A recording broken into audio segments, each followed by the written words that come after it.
Talk to you later. Yeah, I'll see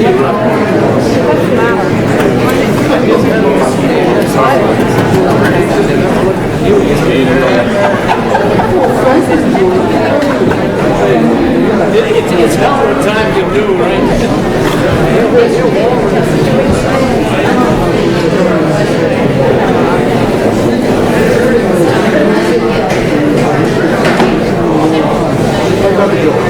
Talk to you later.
The national anthem.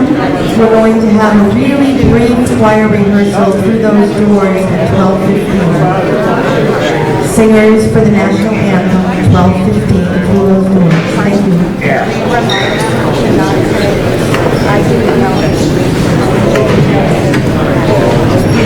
I will do that. I should probably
everyone.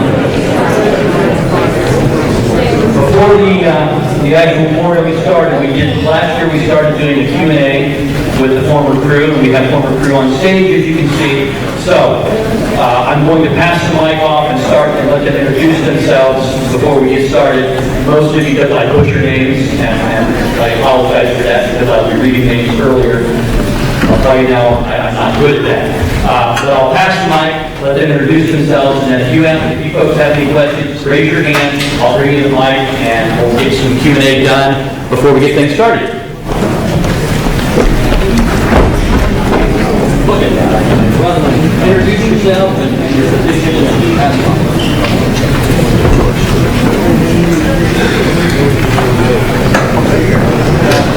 Owen Johnson, was in your story division.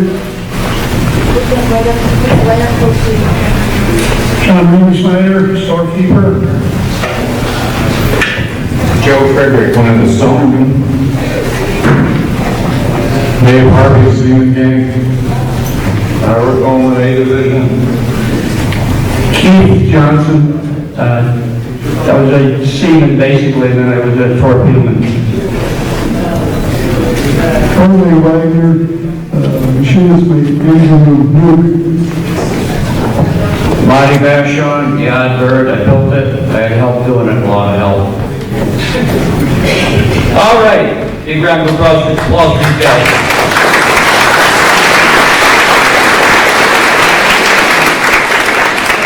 Questions?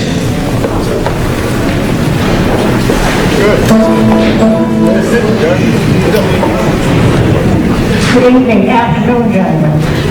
My husband was Engineman Second Class Richard Brand. Our daughter was born 17 days after the stuff disappeared, and I was wondering if there was anything you could tell her about her dad.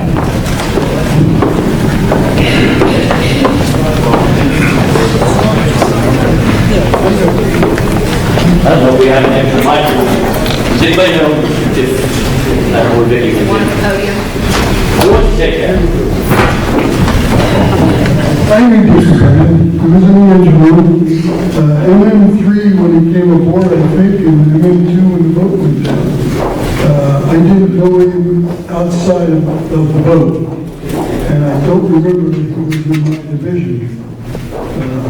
I'm trying to remember. It was just Dickie Bryan guys.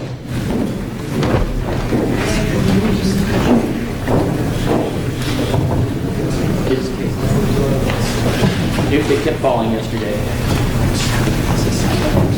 I guess I'll just run it. I wish I could tell you more.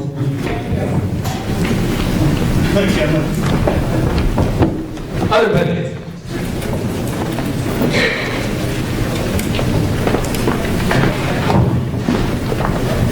Good morning, afternoon, gentlemen. Thank you so much for being here again. I missed the last time you were all here, but I'm really glad I'm here this time with you. My father was Julius Marullo Jr. He was quartermaster first class.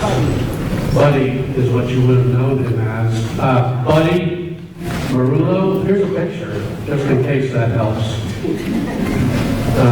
Quartermaster. I just wondered if any of you had any conversations or knowledge of his work. Some of these stories I've heard are actually still confidential.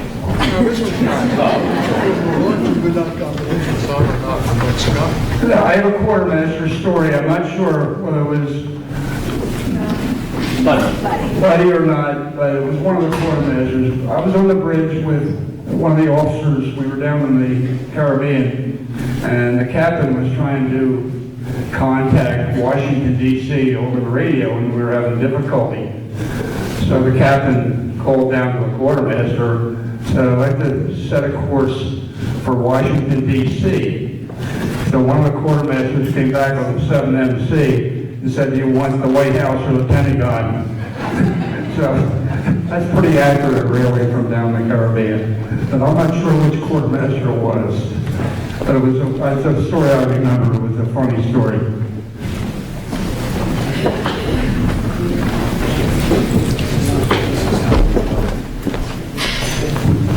Good afternoon, everyone. Thank you. It's wonderful to see you all here. My name is Paul Fever. My third cousin was Donald Lee Weiss, who she just made. I believe the gentleman on the left here probably remembers him. One of my cousins told me there was an incident in the Caribbean where there was a problem with the electrical system on the boat, and they actually had to bring another sub alongside and cross-connect the two subs together to provide power so that the reactor would still be able to function. I was wondering if any of you folks actually remember that incident, if you could speak about it. Thank you.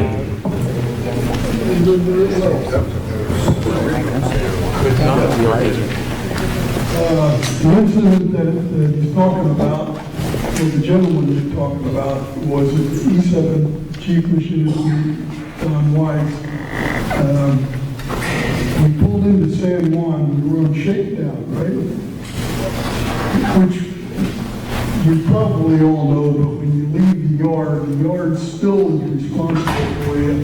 The Navy hasn't fully accepted you until you go on a shakedown cruise and get back to the yard and they fix whatever went wrong. That particular night we pulled into San Juan where there was no shore power, no 440. And so what you did in those days was you went over on the diesel, which supported your in-house loads in port, and you shut down the reactor plant. They shut it down that night. We were on the diesel. Most of us, I guess, we were on the beach. And down San Juan, there's a lot to do in those days. Some of them headed to the casinos. I'll tell you a little bit about myself. The shipmate of mine, I was in E6 then, and my shipmate John Reagan and I were right outside the gate, went to the first gin mill and looked for some beer. And later on that evening, I guess about midnight, one of the guys on the forward end of the boat came into the bar and said, you don't want to go back to the boat. Why not? There's big trouble. There's guys topside, ran on the pier, topside on the boat. It was hot, of course, San Juan. And so I said, okay, John, finished our beer and started to leave. And he said, where are you going? Back to the boat. That's what you do. So we got back there and we dropped down in the engine room through the after hatch. And the chief engineer was in the room with his shirt off, just his t-shirt and trousers and sweating like mad. And the second class, come on, then comes in the IC. Roger Van Pelt was at the reactor, sitting at the reactor control panel. There were no lighting except emergency lights. It was dark. It was hot, there was no air conditioning, we had no power. Normally in port, you take DC power, comes either from the battery and feeds back through motor generator sets, which convert it to AC electricity to be used for other shipboard loads, including air conditioning mechanical plants. And but that, since the diesel had gone down and the battery was almost depleted, so they reduced electricity to the very lowest usage, which was emergency lights, which was, I think there were only 2 green lights on the 3 green lights on the reactor control panel. There was a cooling pump running, there was an SW pump running, and a reactor fresh water pump running. Enough to circulate water and take care of the heat load from the residual in the reactor. Make a long story short, because it is a long story, we got the Kabbalah. If you want to hear about teamwork, and not only from the Navy, but we had cables. We did not have shore power cables for DC. So the Kabbalah, which was the diesel boat, she was in port tied up behind us. And they finally brought her alongside of us, but she didn't carry shore power cables. cables either. They borrowed them from some surface craft. I think it was an AKA. Was it a KA? And so the boat came alongside.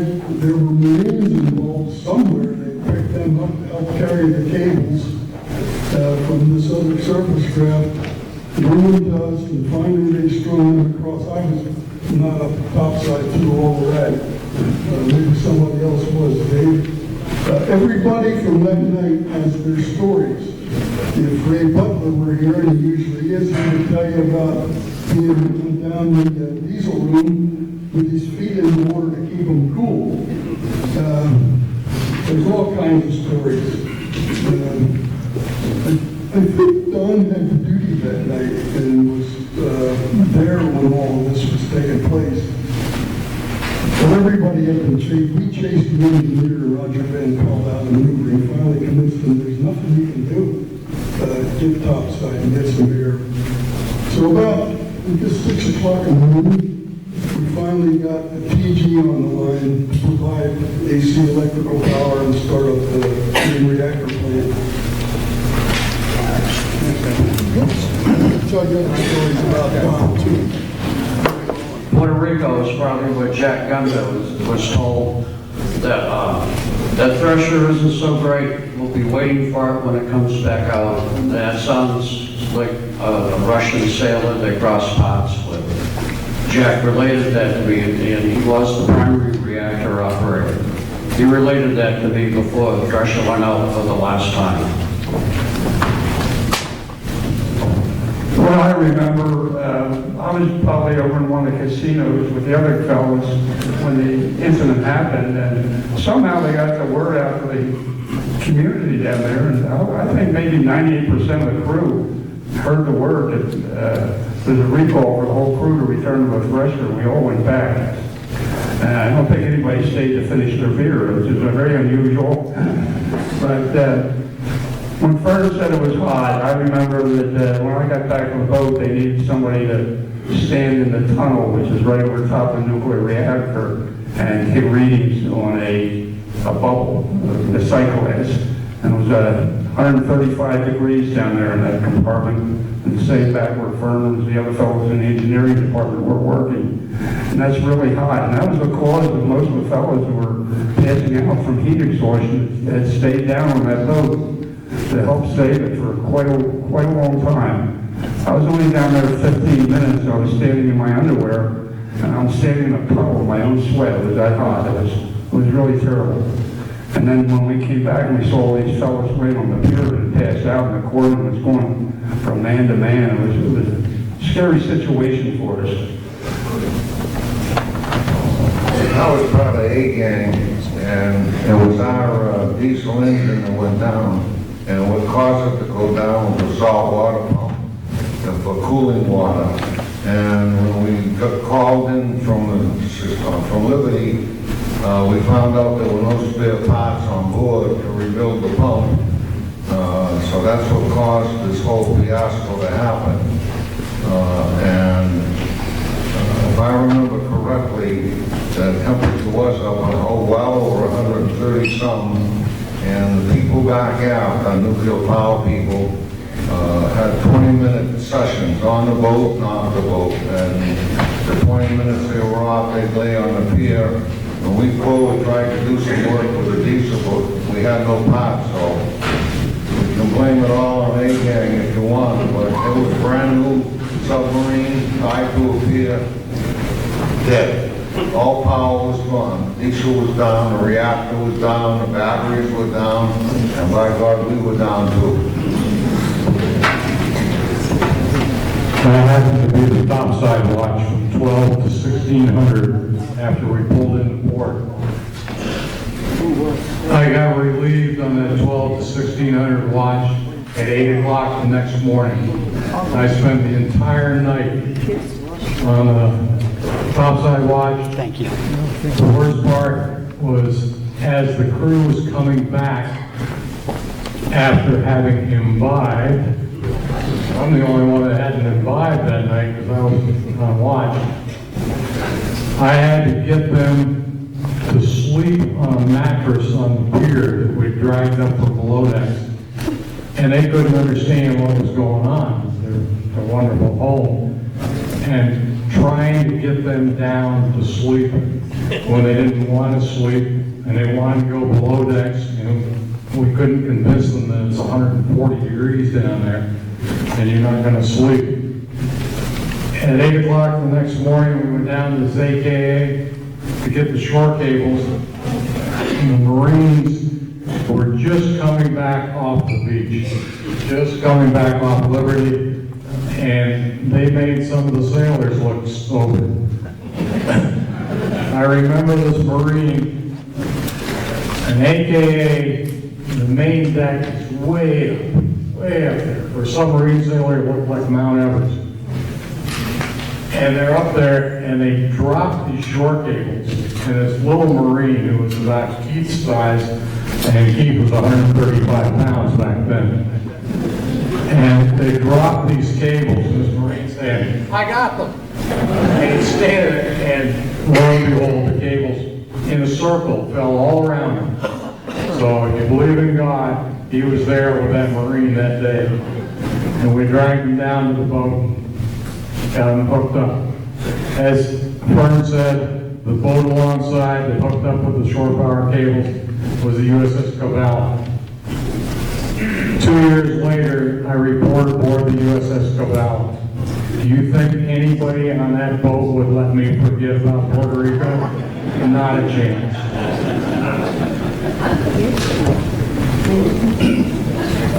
Excuse me, one of the funny things that happened that night was everybody was told to go out and sleep on the pier. They pulled all the mattresses out on the pier and everybody's laying there and it's dark.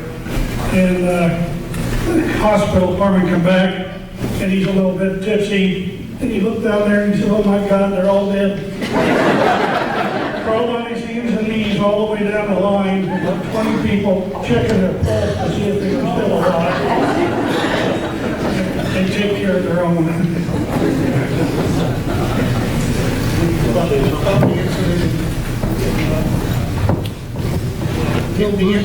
The incident in... Well, I was the victim. I guess I was the electrician that day on duty when we lost shore power.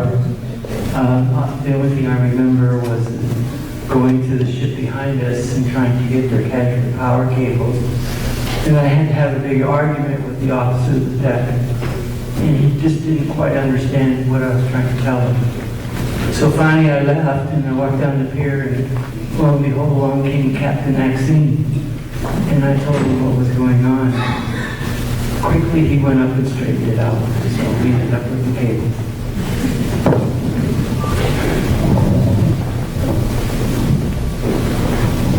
That was a good question.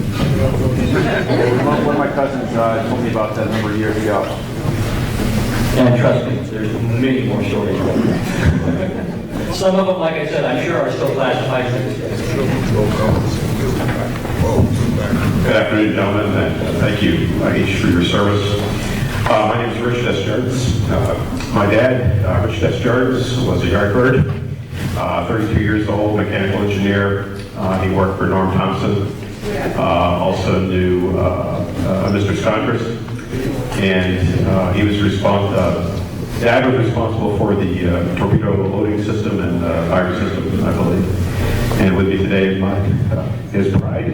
He's 7 years old, Mom Elizabeth. So I was just wondering if any of you happen to know that name or recognize anything about him. He was from Kittery Point, lived right outside Gate 2.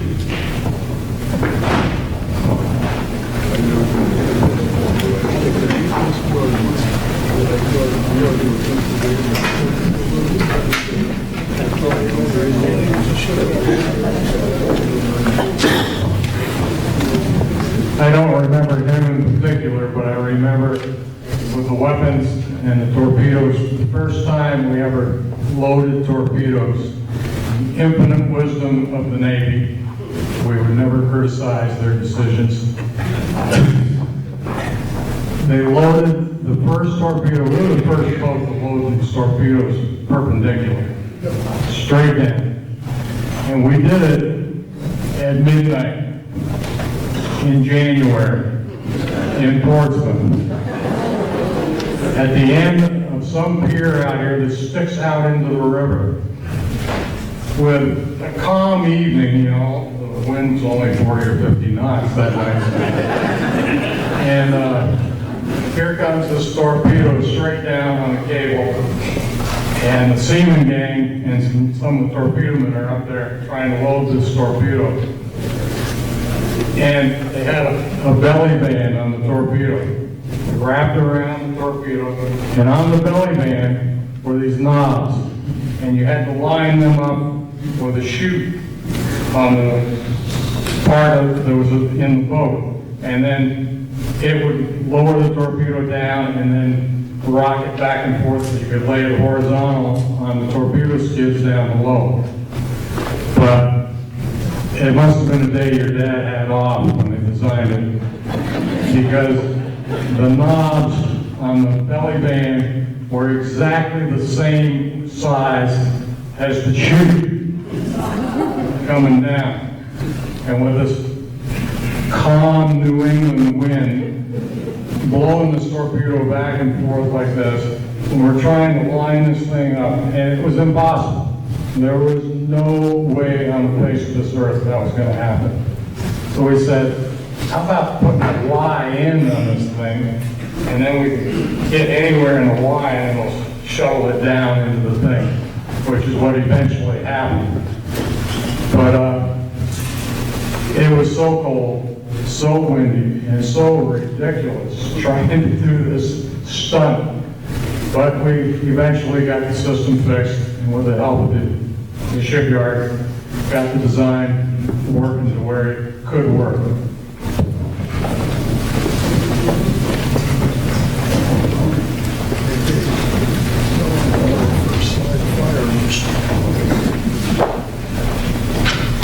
It's a great honor to be up here with these people. It's very brave people that got on that thing and travel under the waves. No way. I was on Thresher, but the ropes were never off it. It was tied securely to the dock.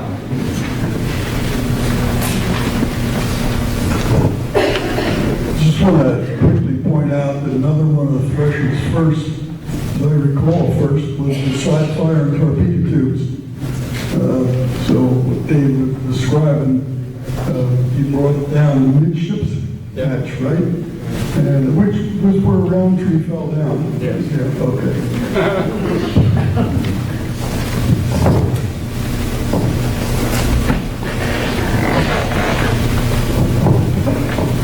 Good afternoon, gentlemen. Thank you for being here. I'm Deborah Denola, and my father was Michael Denola, one of the officers on board. And I heard a rumor that he may have cooked on board for some of you in the mess hall or whatever. And if that's not anything that you remember, if you have another story, you might be able to remember.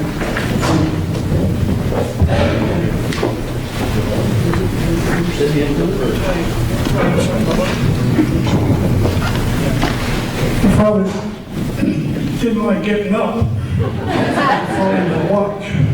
So I found out a good way to get him up. I used to take down a hot cup of coffee. I would wake him up and I'd hand him the coffee. So here's your coffee. And he got the coffee, but he's still in his bunk, so he had to get up. I worked for Mike Denola. I have a lot of stories about him. He was my division officer. But the most recent one that might be of interest to you is he went to the academy, class of 54 or something like that. And a friend of my wife had remarried, and her second husband passed away. So we went to the funeral, which was at Arlington Cemetery. And what do we find coming in? This guy happened to be in Denola's class, and there were about 4 guys that came to the funeral that day who were in Denola's class. And the guy who passed away was a destroyer sailor. The 3 or 4 other guys that showed up were all submarine sailors, every single one of them, and they were all from my class. Anybody else? I think we have time for one more.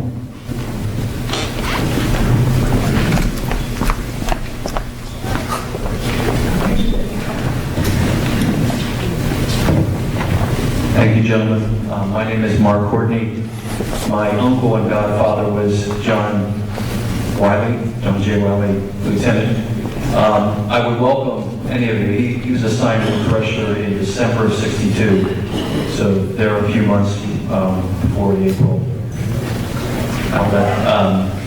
If any of you remember, I'd welcome that aspect of it, but if not, maybe what could be said, anything around the crew in general, the personality, the demeanor of the crew as they went out on that last voyage.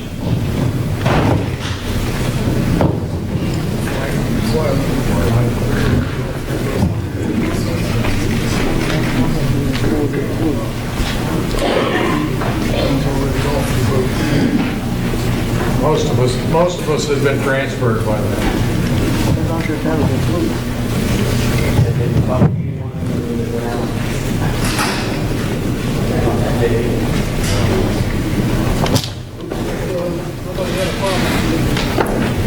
No answers for that, I'm sorry. I think at that point, we're going to start getting into some other things. Yes, we're at 12:35. So, gentlemen, thank you very much.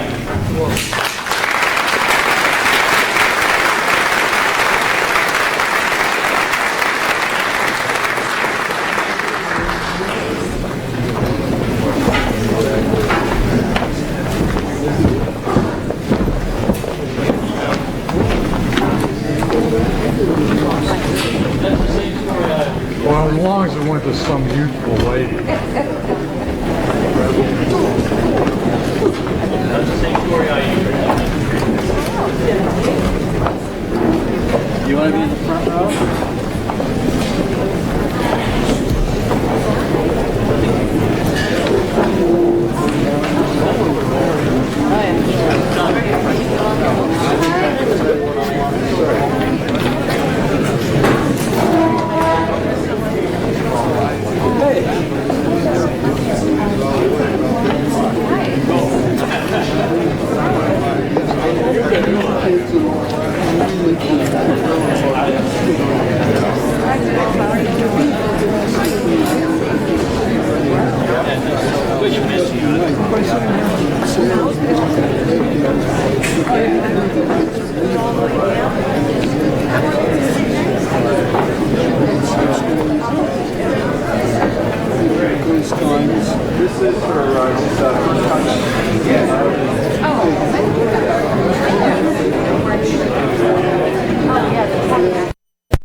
Can I have everybody's attention, please? I want to thank the former crew. Can I hear a round of applause for the former crew for spending their time?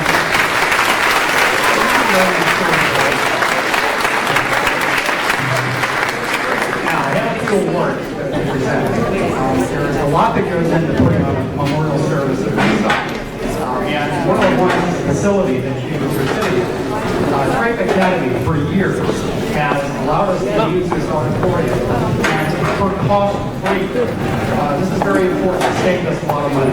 So I'd like to ask Kathy to speak. Is Kathy here today? Where's Kathy at? Come on up. So I gotta tell you about Kathy. You know how every school has one person that gets everything done? That's Kathy. So she is I believe, the executive secretary to the principal secretary.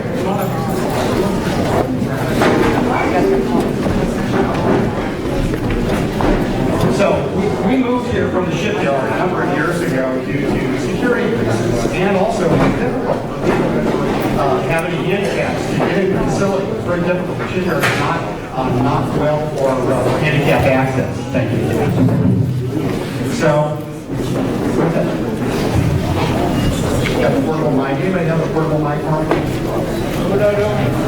Bring it. Thanks.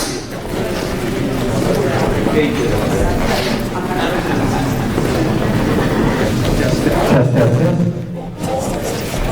So when we when we decided to look for a new location, Gary recommended Trade Academy, and we came here, and they have been so wonderfully welcoming. They help us out with audio-visual, the system I'm talking to you on now, the use of the auditorium, the janitorial staff. We have a dedicated IP address for the live stream that's currently being broadcast right now around the world. So you're all on television. You turn around, you see the camera up behind you, you can smile and wave to it. Okay? So, fantastic. So, Kathy, I'd like to present this to you and RW Trade Academy for perpetuating the memories and sub-safe legacy of the 120 men lost aboard USS Thresher, SS 593, on April 13, 2019.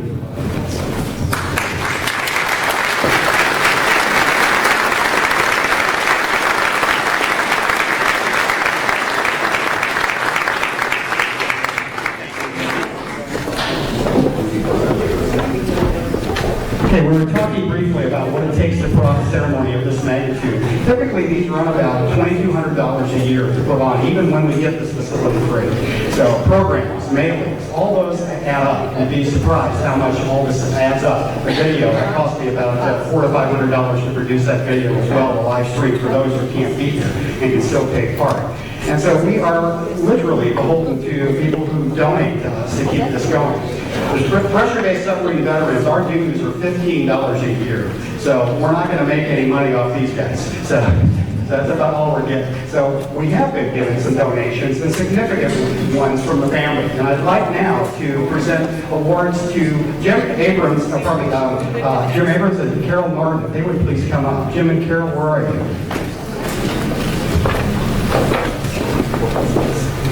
Now, to give you some idea of the magnitude, prior to my coming in to get involved, I think it was roughly the 40th, I think I started getting involved in the ceremonies.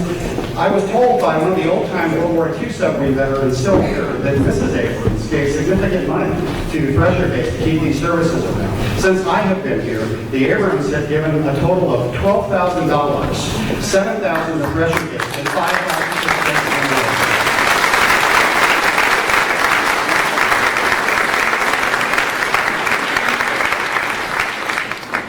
Carol will show you this. It has a picture of her mom and dad, wedding picture, a picture of the Thresher.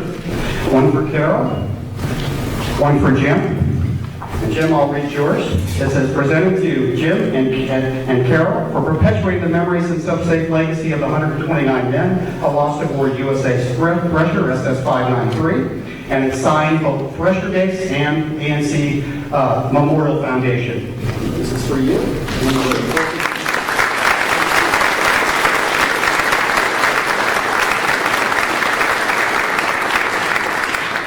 Now we have one more. The gentleman is at the camera right now with the headphones on. I'd like him to come down. You. So, Tom is getting ready to retire this year. He has done the Thresher Memorial Services since 1983. So we want what he does, he has a catalog record of all the old services in his library. He post-edits these when he gets back to his lab, and these are available and distributed. Anybody who wants a copy of any of the old services, please contact me, we can get them for you.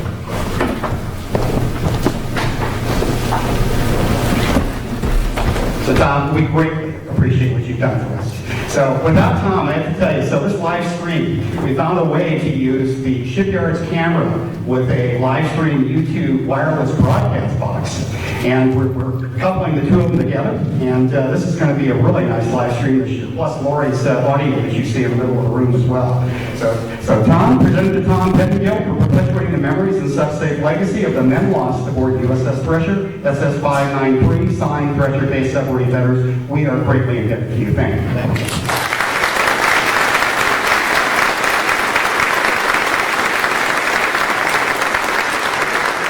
Now I'd like to lower the screen, ready with the presentation.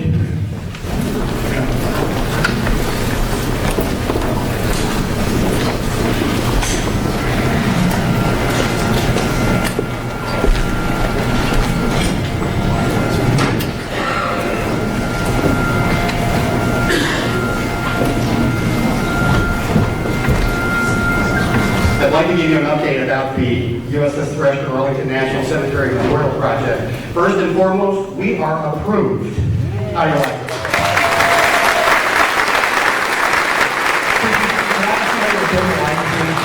Thank you. You go to the next slide for me. Thank you. All right, I'd like to show you a picture. This was a few weeks ago at Arlington National Cemetery.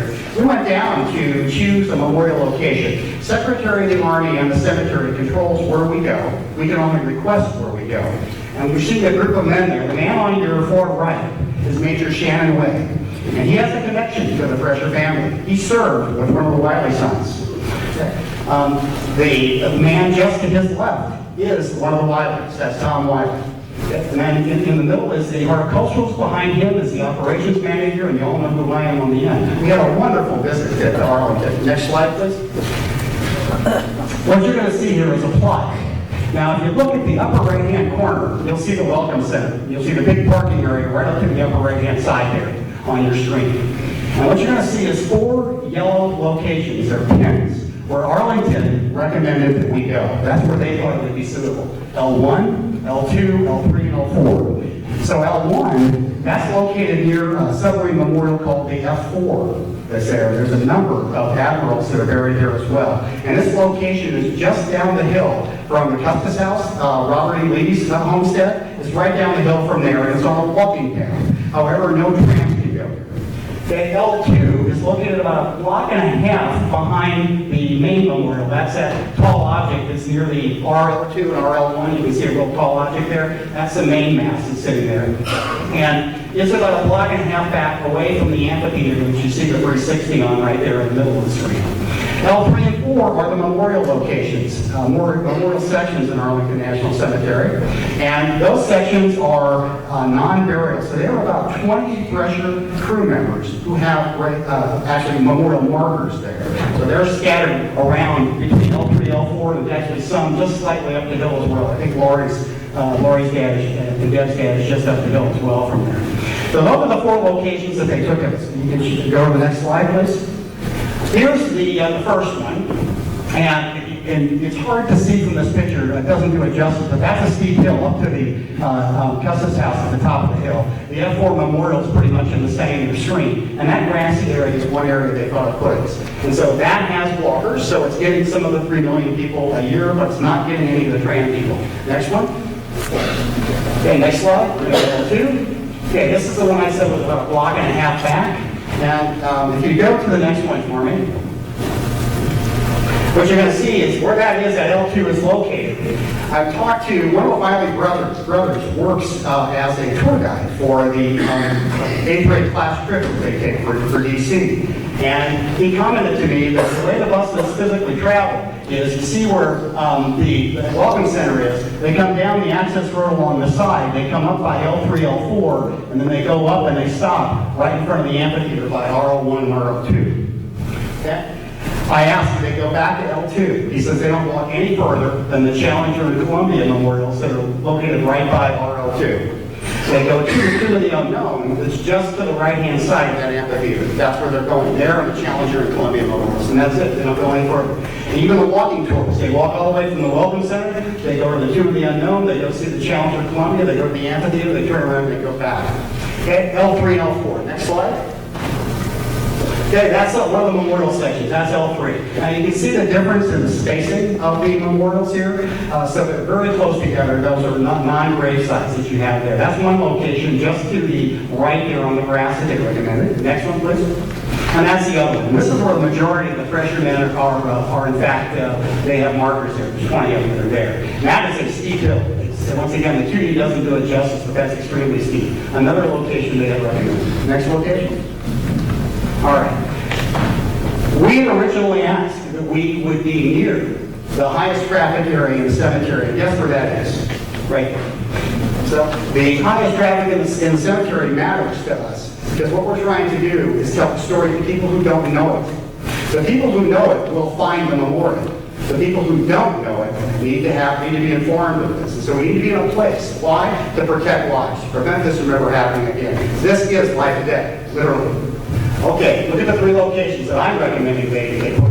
RL3, RL1, RL2. Those 2 little, they look like little church steeples right up that walkway. That's the shuttle memorials. That's where they are.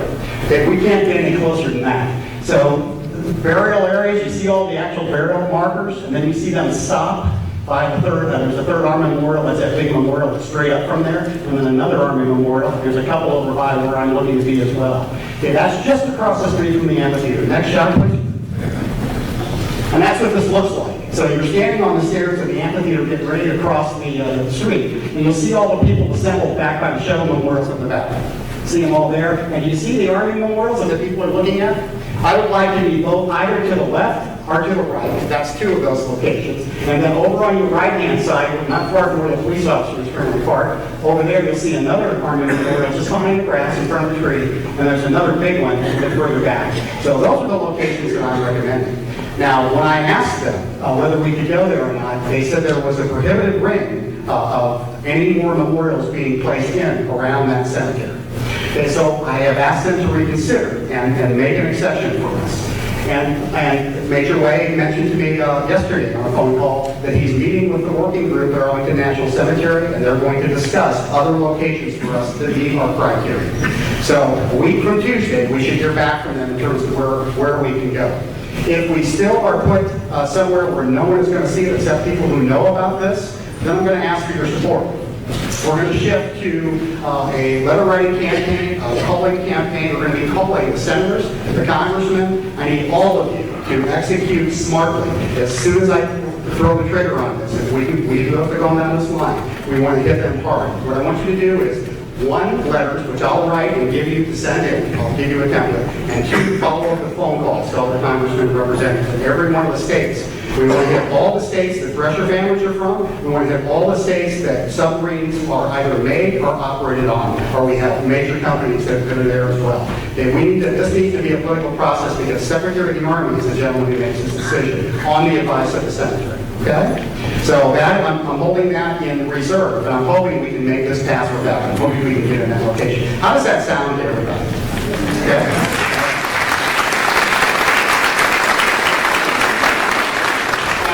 The date that we're planning on doing our dedication ceremony, September 26th, if this process turns political, it could defer that date. Okay, be aware that that risk is here. And I'm going to receive feedback from you. Is it more important to hold this on the 26th, or more important to put this where we like it?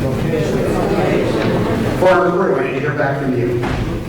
Location? How about, what do you think, Ira?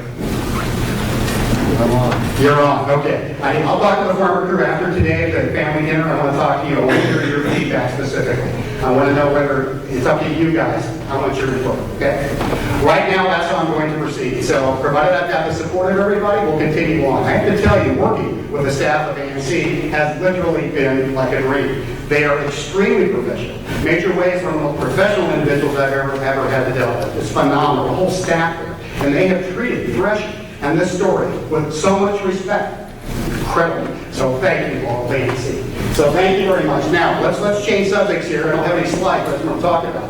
What do you guys think about a bus caravan leaving from Portsmouth with Thresher families, farmer crew, submarine veterans, wives, surrounded by Patriot Guard, motorcycle escort, all following Peter's USS Thresher flow down to D.C. You guys like that idea? How does that sound? All right. Thank you. I put up prices on our Facebook page, and I'll be publishing them to everybody else in terms of capital towards running this down to D.C. The prices are very reasonable. It includes 4 meals. A bus trip down leaves the morning, I think it's 7 a.m. I think it leaves on the 25th. And you'll arrive that afternoon. You'll have a dinner, breakfast the following morning. So you'll be all set up in terms of meals. They're going to take you on a tour of D.C. the following morning. There's a tour guide included in this. And then they're going to bring you back to the hotel, and you're going to start your preparations to come back for the memorial service. They will bring you back as well, transportation. And then you'll attend the ceremony.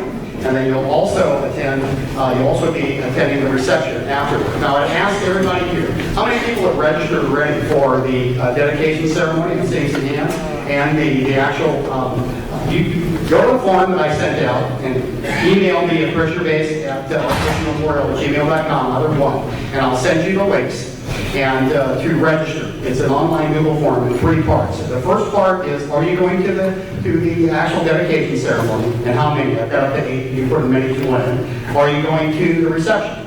And those are the only 2 required questions. The third question is, are you going to the bus tour? I'm going to go on the bus tour as well. That's optional. So if you want to, fine. There are people that are going already. I've seen people respond that are not taking the bus, but want to stay in the same hotels. And so they've already reserved the hotel, so I'll be setting up blocks of room for those as well. Okay? Does that sound good? Yeah, questions? Go for it. Yeah, what about people that live down in that area to get involved with the tour and the ceremony and all that, excluded from the bus and traveling down there and everything? I will check on that. You'd like to do the bus tour down there? Well, our submarine veterans base is down there near, within an hour of DC. And we're interested in finding out how we can be connected with it. All right, so after the presentation, talk to me. I'll hook up with your commander and we'll get together. What's your group? Tri-State. Tri-State. Perfect. Yes, sure. I tried to send up a couple of times, but my computer didn't me out. It's got my name, that's what it's got. Come see me, I'll sign you in. If anybody needs help with signing, I'll be glad to register. If anybody has to do the problems, just see me or Robin, we'll take care of it for you. All right? How are we doing for time? 5 more minutes. Anybody want a head call before we start? We got 5 minutes. Anybody else have any questions before we begin the ceremony? Yes. The day is soon to be put off.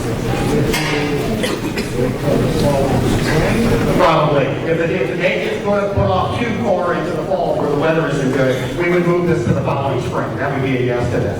So if we have to. I'm hoping we don't have to do this. Okay? So what I need from you is prayers. That's what I need. Prayers and then if necessary political action. Okay? Thank you. Any other questions for any members? All right, thanks.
phone, that'll take you to the registration page directly, and you can register for the trip.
Good afternoon. Thank you for joining us for this year's memorial service honoring the men who proudly served on USS Thresher 593. I'm Gary Hildreth, former Thresher-based commander, and honored to once again be your master of ceremonies today. We, who proudly wear the gold and silver dolphins of the submarine service, could think of no better way to honor and remember Thresher sailors and the civilian technicians and mechanics who rode her that day than to once again gather at this time in their memory. For those who are able to, please rise for the parading of the colors, the Pledge of Allegiance, and the singing of our national anthem. Color Guard, parade the colors.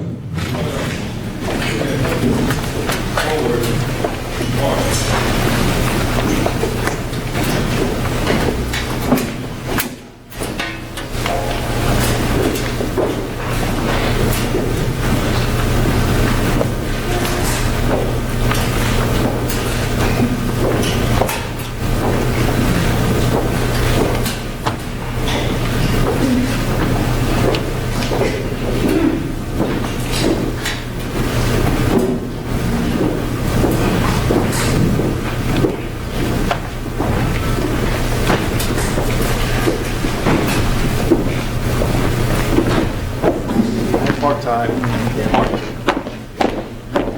Ready? Left. Present. Arms. I pledge allegiance to the flag of the United States of America and to the republic for which it stands, one nation, under God, indivisible, with liberty and justice for all. Ladies and gentlemen, Ms. Deb Henderson and Ms. Lori Osternaw, along with the Thresher Family Choir, will now lead us in singing the national anthem.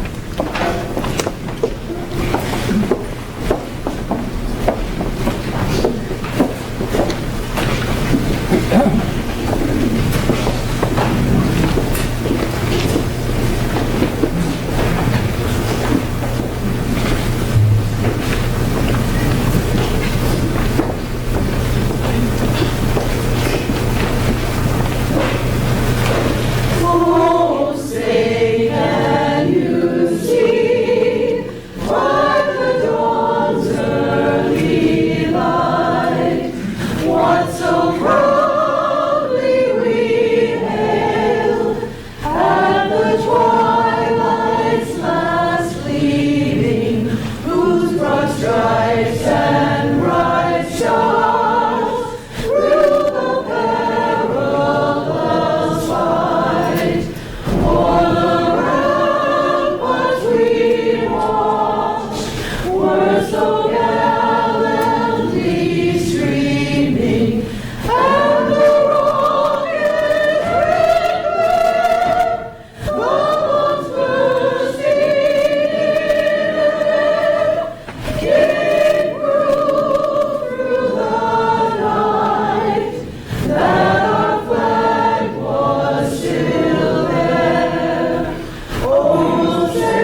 Shoulder, arms.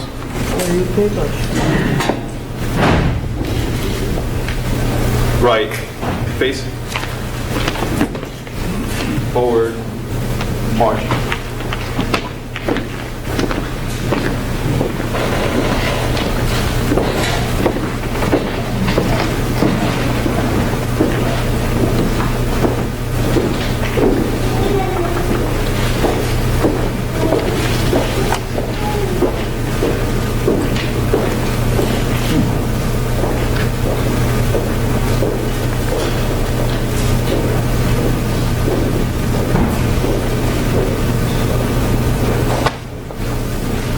Lieutenant Nathan Farrell, Navy Chaplain, will now deliver the invocation.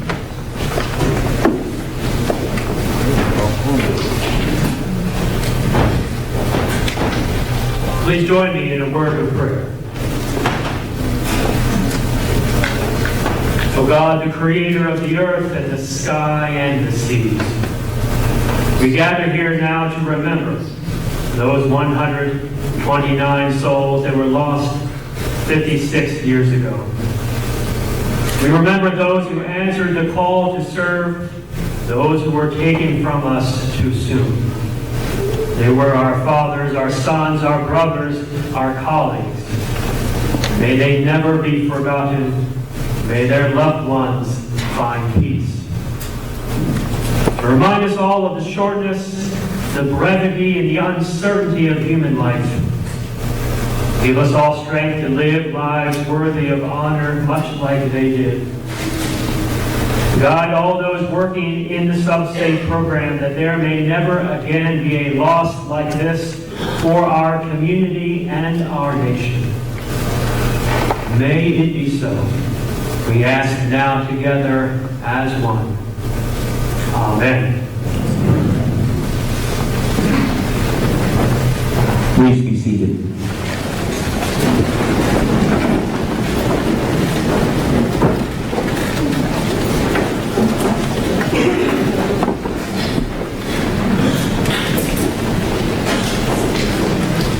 When a new chapter of United States Submarine Veterans was organized in 1989, those charter members in their infinite wisdom decided to honor the memory of their shipmates lost on USS Thresher by naming the base for Thresher. And as members of United States Submarine Veterans, we live by a creed that states, to perpetuate the memory of our shipmates who gave their lives in the pursuit of duties while serving their country, that their dedication, deeds, and supreme sacrifice be a constant source of motivation toward greater accomplishments. We pledge loyalty and patriotism to the United States of America and its Constitution. First and foremost, I would like to welcome our honored guest today, Captain David Hunt, 85th Commander, Portsmouth Naval Shipyard. Thank you, sir, for your leadership and guidance at the Navy's finest naval shipyard. Your unwavering commitment to the shipyard's workforce solidifies our purpose with this memorial service. Thank you. Commander Brent Spillner, Commanding Officer of USS Springfield SSN 761. Captain, your distinguished service of your country and the United States Navy speaks clearly of your honor and dedication to the men and women who operate and maintain today's submarines. Thank you for accepting our invitation to be this afternoon's keynote speaker. Representing the Thresher families this year, Ms. Betty Stevenson will be offering remarks. Betty, your participation in this memorial service makes this even more special for all of us. Thank you. In the audience, it gives me a great deal of pleasure to recognize various individuals and groups that have joined us today. Ms. Alex Pelzer, State Office Representative for U.S. Senator Susan Collins. Thank you, Alex. And family members of those who sailed on Thresher, former Thresher crew members, members of numerous submarine veterans and submarine veterans of World War II organizations, officers, and crew of the submarines presently undergoing overhaul here at Portsmouth Naval Shipyard, officers, staff, and employees of Portsmouth Naval Shipyard, and the proud and dedicated Naval Sea Cadets. Thank you all for attending. Our first guest speaker this afternoon is Captain David Hunt. Captain Hunt ranged from Philadelphia, Pennsylvania, and was commissioned as an ensign upon graduation from Virginia Polytechnic Institute and State University in 1990. In addition, Captain Hunt has earned an MPA from the Lally School of Management at Rensselaer Polytechnic Institute and a Naval Engineer degree and Master of Science in Mechanical Engineering from the Massachusetts Institute of Technology. Captain Hunt has served aboard the nuclear-powered Fleet Ballistic Missile Submarine USS Daniel Boone and nuclear-powered attack submarine USS Bluefish. In July 2016, Captain Hunt assumed command of America's oldest continuously operating naval shipyard, Portsmouth Naval Shipyard. Ladies and gentlemen, please join me in welcoming to the podium Captain David Hunt, Aviation Commander.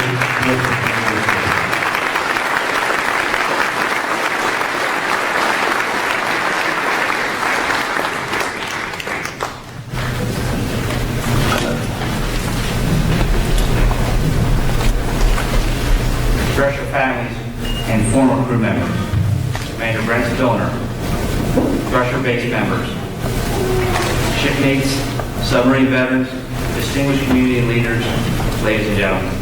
Good afternoon.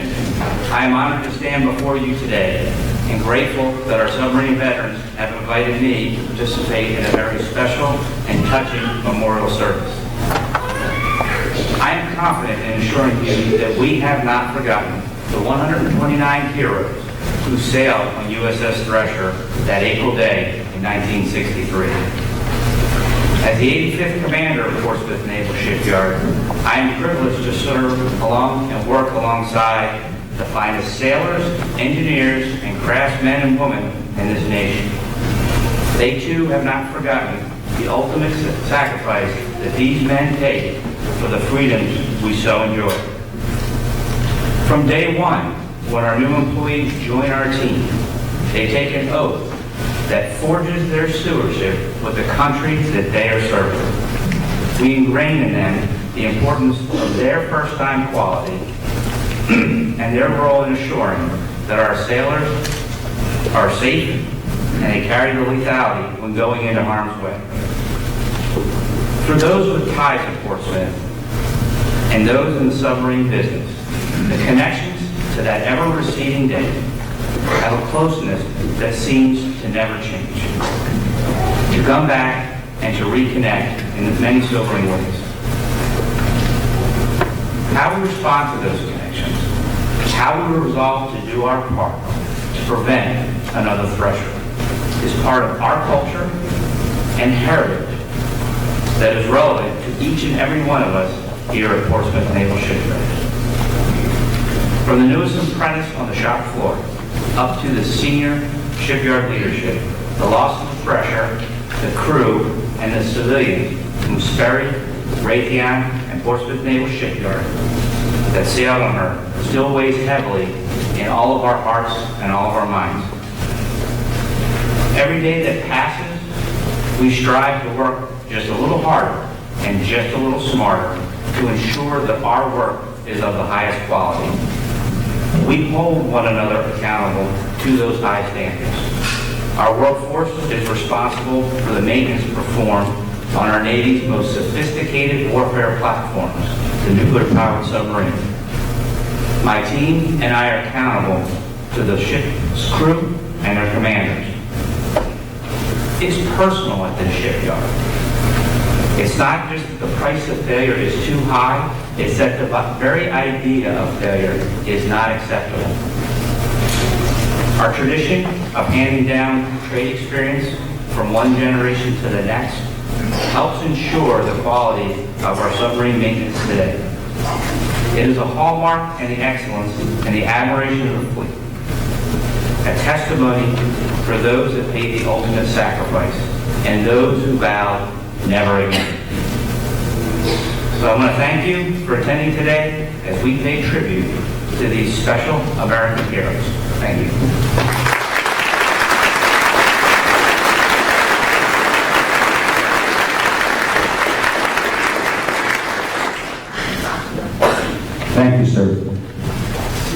While U.S. Senator Susan Collins sends her regrets that she was unable to attend our ceremony today, she did send along a video message that we would now like to play for you.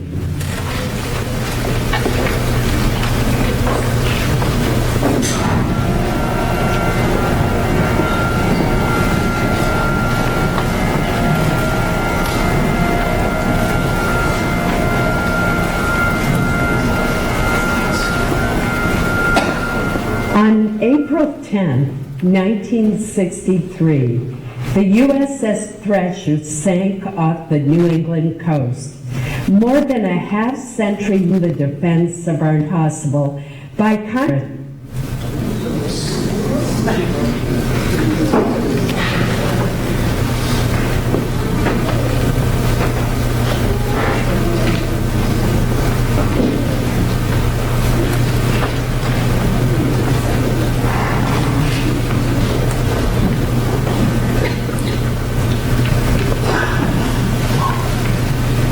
On April 10, 1963, the USS Thresher sank off the New England coast, more than a half century in the defense of our impossible by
On April 10, 1963, the USS Thresher sank off the New England coast.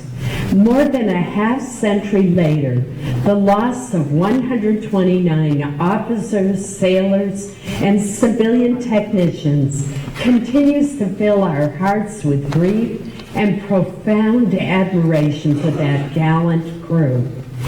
Each year, the people of Kittery, Portsmouth, and neighboring communities gather together on this solemn occasion to pay their respects to those who made the ultimate sacrifice in the defense of our nation.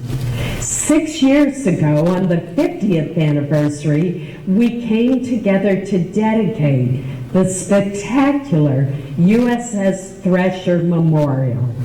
The structure itself is inspiring, from the strong base of granite to the 129-foot flagpole that is such a powerful reminder of those who perished.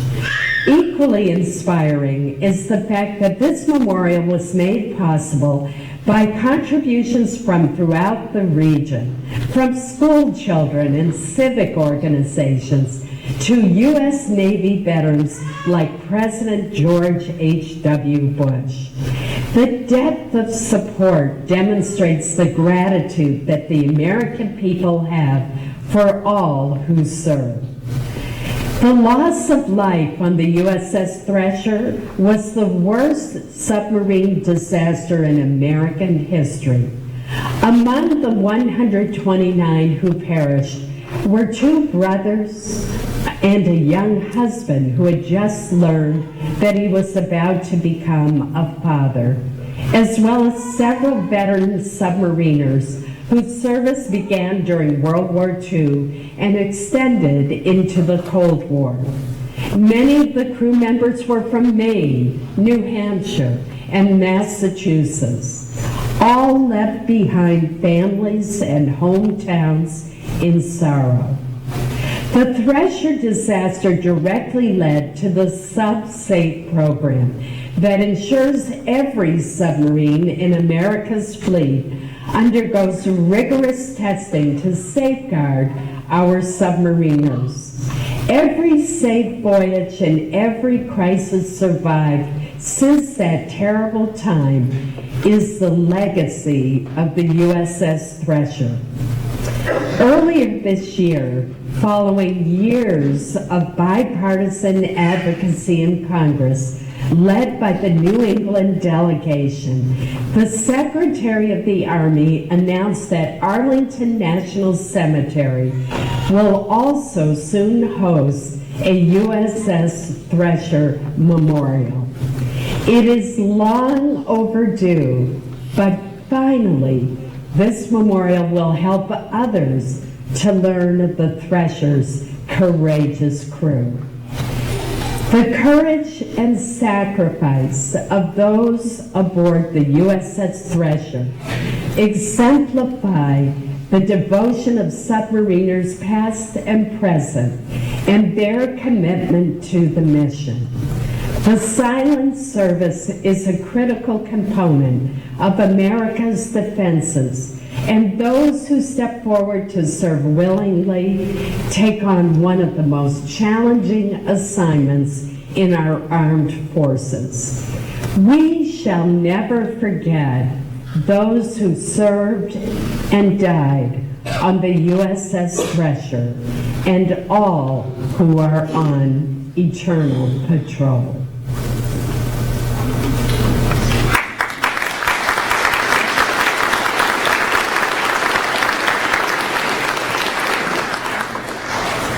The Senator has always been a great supporter of this memorial service. She was also the keynote speaker at the 50th for the dedication of that memorial in Kittery. Thank you, Senator, for those heartfelt words. Our next speaker is Thresher family member Miss Betty Stevenson, sister of electrician's mate, 2nd class, Richard Jones. Ladies and gentlemen, please join me in welcoming to the podium Miss Betty Stevenson.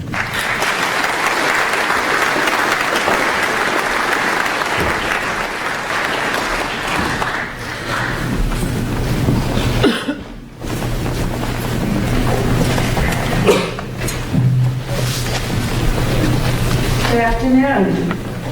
As Gary Hildreth said, I am Betty Jones Stevenson, and I'm humbled and honored to be speaking to you this afternoon. I'd like to begin this afternoon by reading an editorial that appeared in my hometown newspaper, the Milford Cabinet, on April 18, 1963. It's titled Pride and Sadness. The Thresher cost $35 million, they say, which is a lot of money.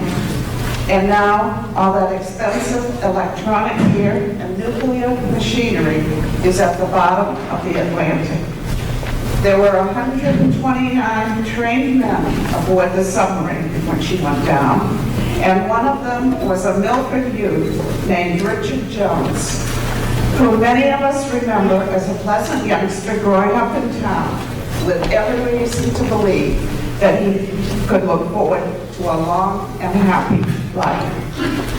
The $35 million we can shrug off, but the word last week that a Milford boy was on the Thresher suddenly gave a whole new dimension to the tragedy.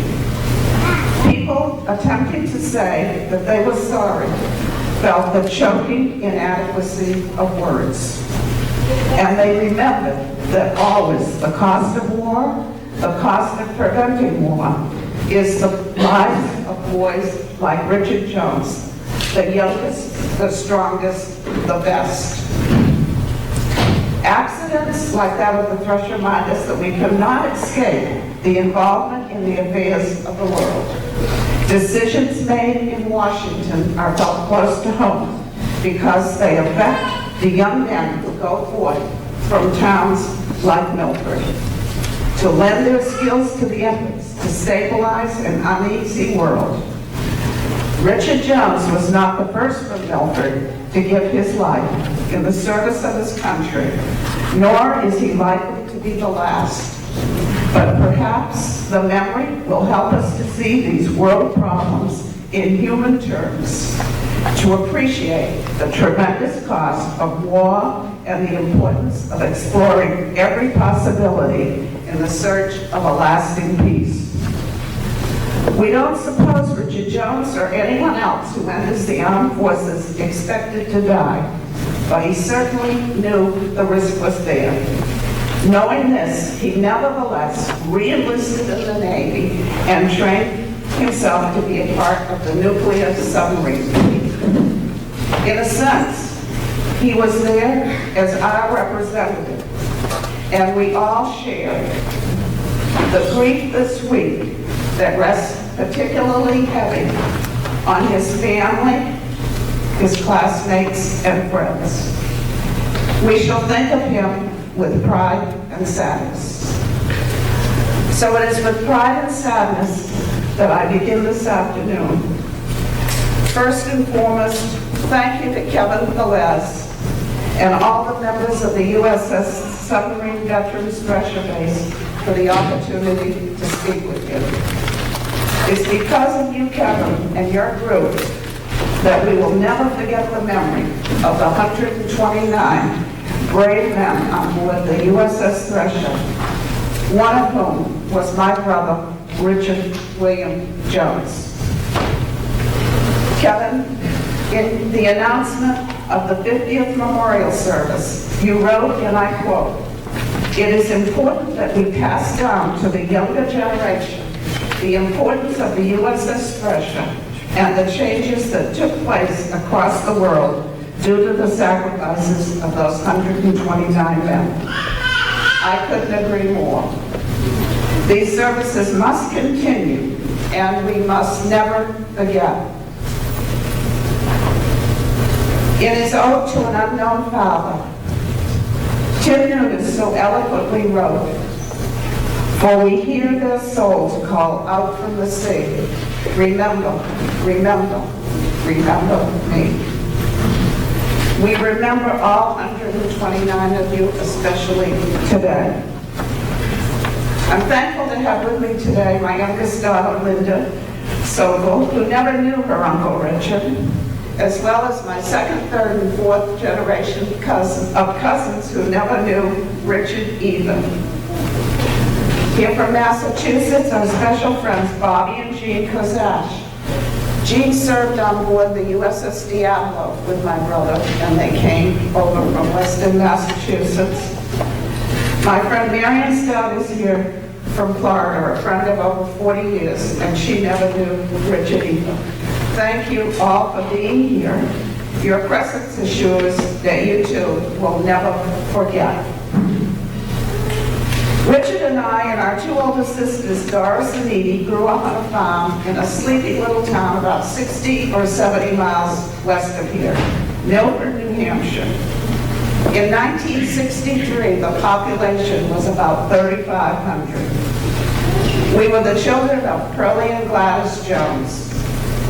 My father's family was some of the original settlers in Milford. And as you can imagine, at that time, everyone knew everyone else. Richard and I were always known as Pearlie's kids. Richard grew up feeling like he had three mothers because our sisters were 11 and 13 years older than he was. Doris and Edie were second and third mothers. Life on the farm was normal for him. He knew how to drive a tractor, I think, before his feet could hardly reach the pedals. I remember him going up, bringing down the buckets of sap to be boiled in the wood fire that to make the best maple syrup ever. We even had a large hill in our backyard that was the local ski spot called Twin Toes. I can't tell you the number of pairs of mittens and jackets that he wore out going up that road toad. I remember one day in particular, the hill wasn't fit for skiing because it was totally iced over. Nothing doing, but Richard decided to sled down the hill.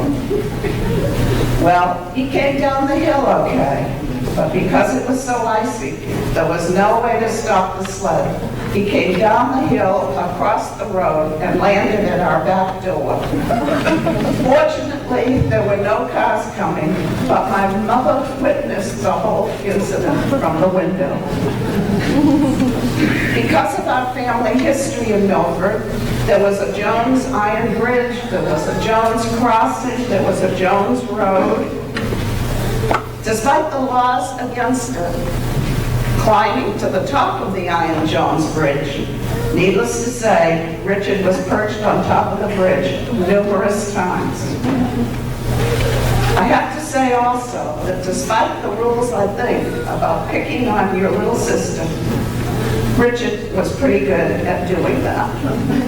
I remember one day finding my bicycle nailed to the top of a telephone pole. I would love to have Richard one more time here to pick on me. Richard was the classic All-American son. He graduated from Milford High School in 1959.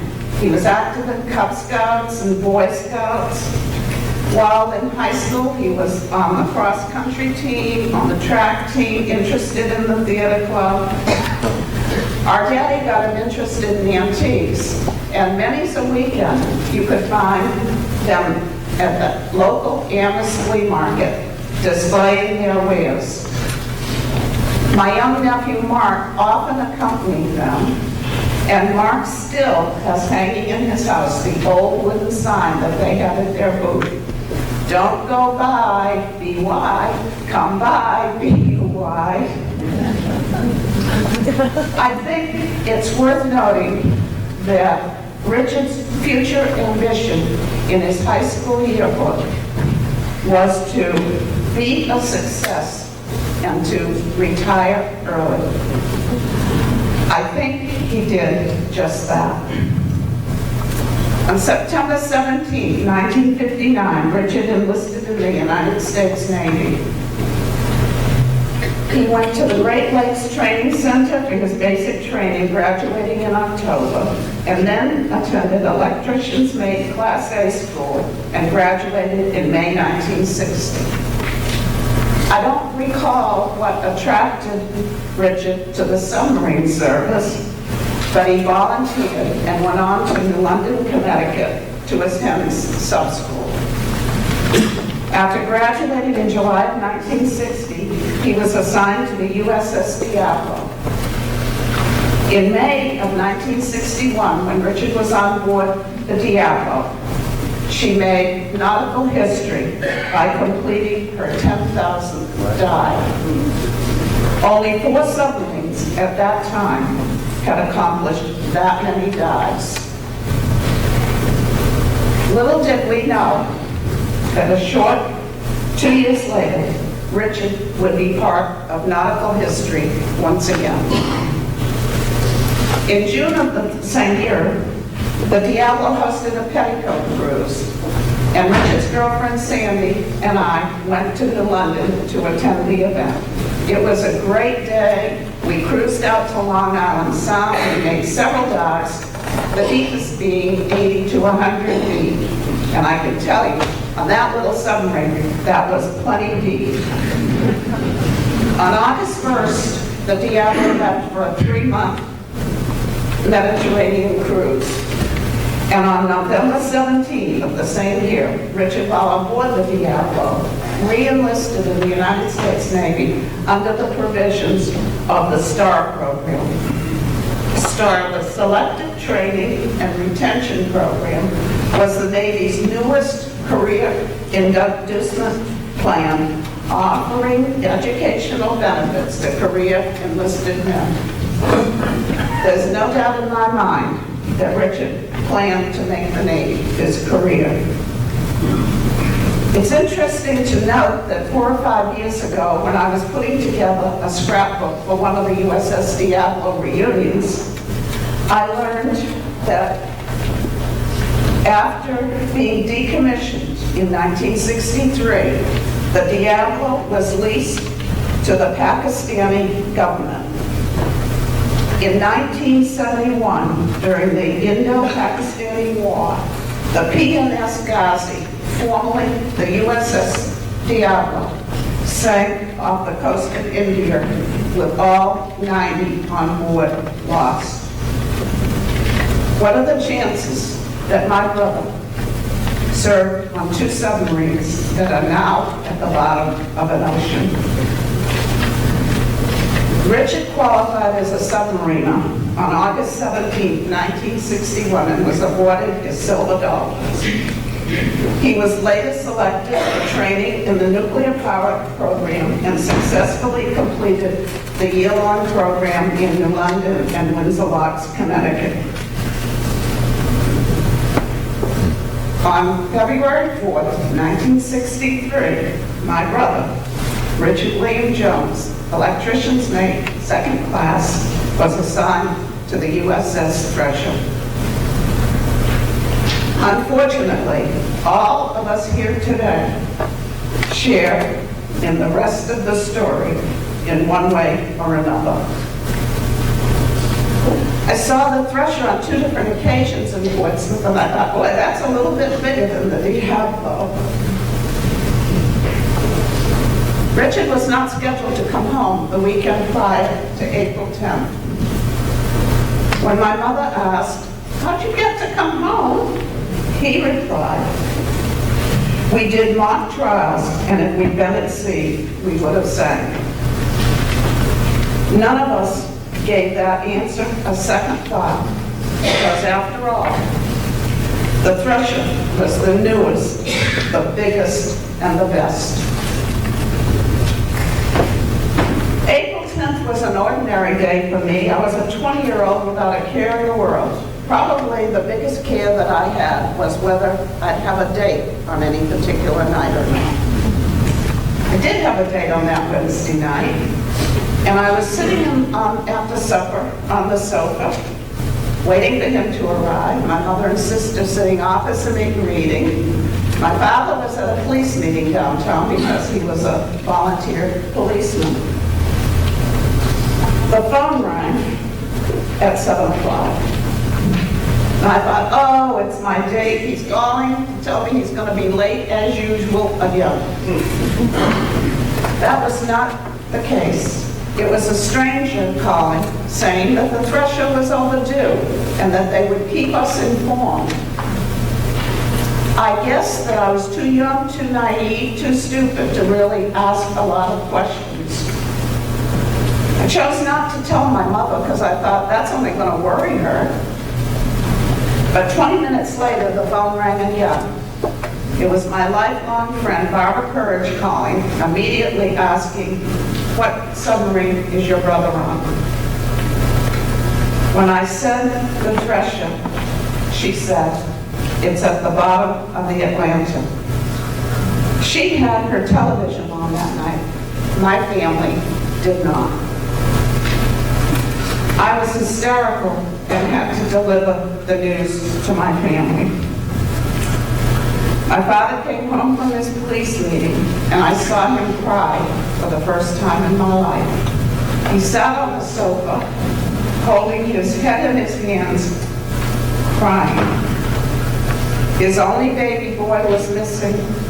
His heart was breaking. Our house filled up pretty quickly that night with family and friends.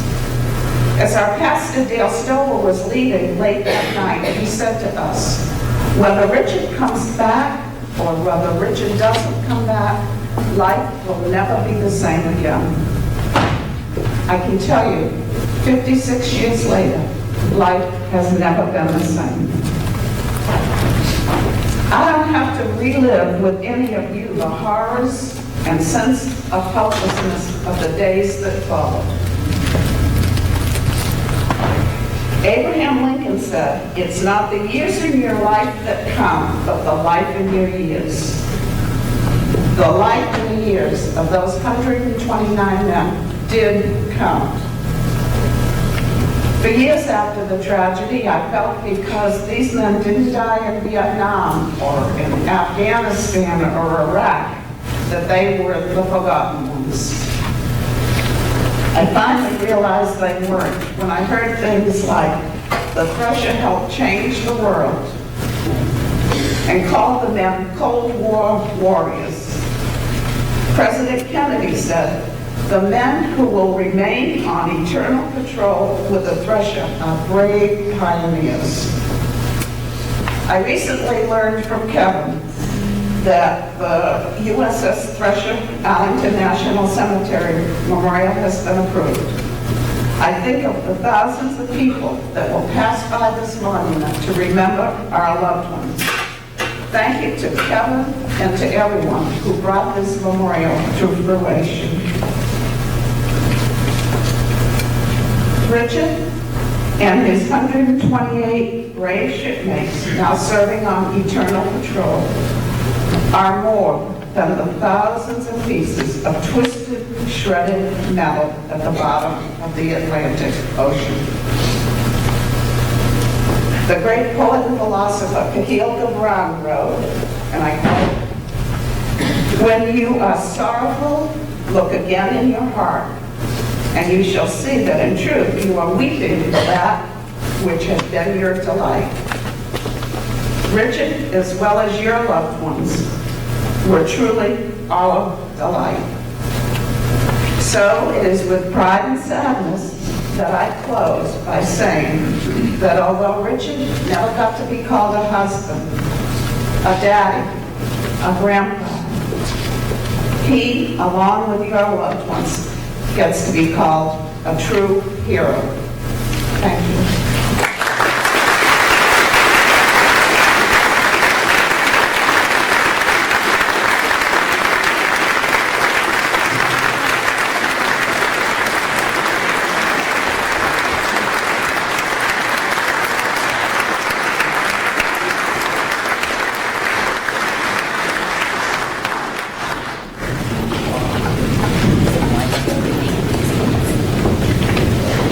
Thank you, David. I know that Richard and all of those who were lost that day are still looking down at their families and are so proud of them, how heroically you all have carried on without them. Thank you very much for those words. Our keynote speaker this afternoon is Commander Brent Spillner. Upon completing a bachelor's and master's degree in computer science at the University of Illinois, Commander Spillner was commissioned as an active duty submarine officer.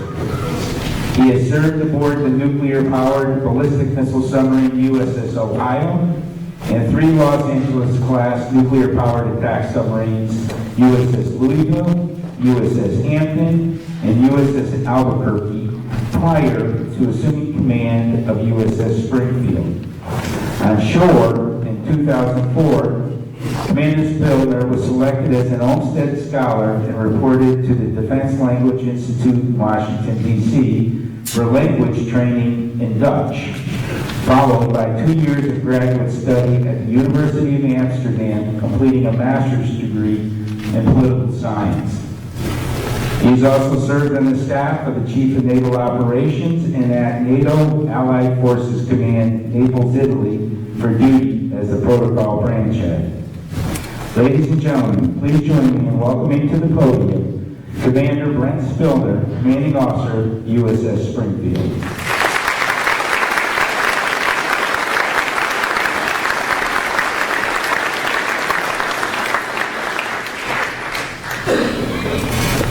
Thank you, Gary. I was humbled when Gary asked me to participate in this ceremony today. I know that this is a tradition that's been going on for 56 years now. Many of the same faces in attendance, sharing the spirit of the Thresher with those of us who are a little newer. And I was pretty confident that I don't have anything that I can say today that you haven't heard before. Yet, I was honored to be invited to participate. I knew immediately what I wanted to talk about, which is the deep personal impact, the loss of the Thresher, and the changes the Navy made in her wake, and the record of success that those programs have had on me personally.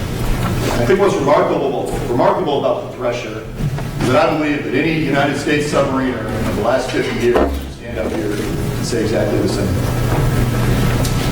We're here today to remember and commemorate the service and sacrifice of 129 brave and selfless men who gave the last full measure of devotion to our country. Their husbands, fathers, sons, brothers, colleagues, friends, neighbors. They were sailors, and they were the civilian shipbuilders and engineers who forge and hone the very, very pointy tip of the spear that we as United States submariners wield. Whatever happened to them during that final dive, I know that they fought together to the very last, not to save themselves, but to save the men next to them. And it's that sense of brotherhood and duty that was the reason that they were down there in the first place. It's cruel that such heroes, the very finest citizens that any nation can produce, should be taken from us so soon.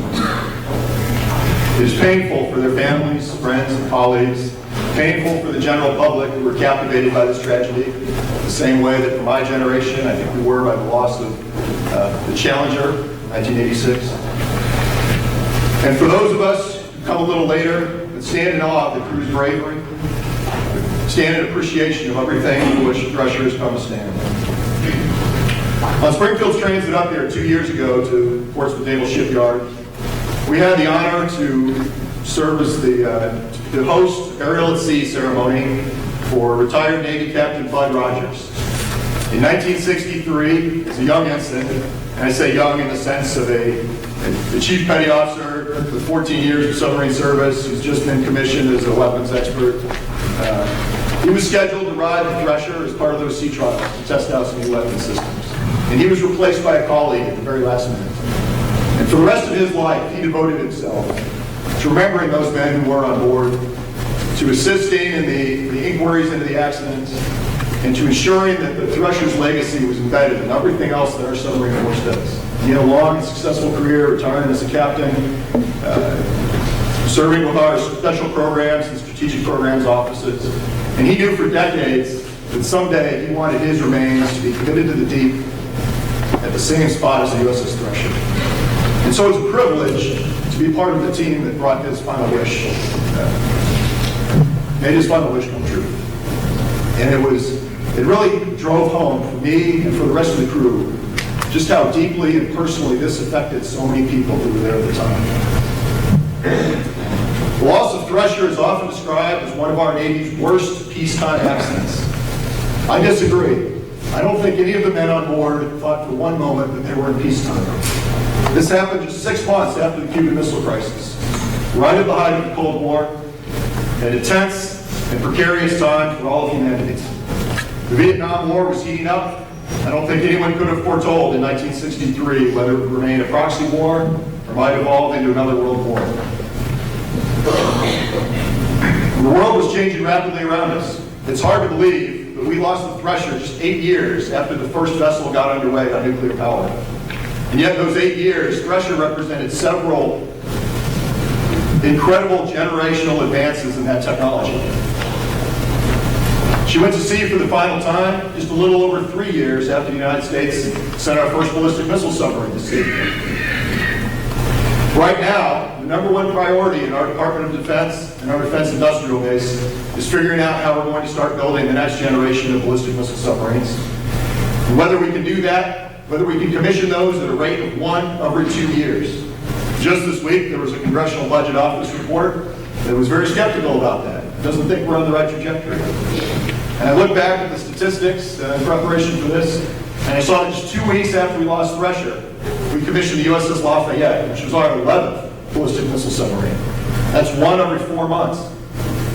So I think that's part of why they're called the greatest generation. The problem, of course, was that at the same time, I looked this up too, the Soviets had 36 ballistic missile submarines. And there was no doubt, I think in the minds of anyone on board the Thresher or anyone involved in the Thresher project, whether here in Portsmouth or down in Washington, D.C. or anywhere else, that these were the weapons at the front line of a very important conflict that had the capability to be even more severe than the ones that so many of the Thresher crew and the Thresher team had served in World War II. This submarine, the USS Thresher, was designed for a single purpose: to find those Soviet submarines and hold them at risk.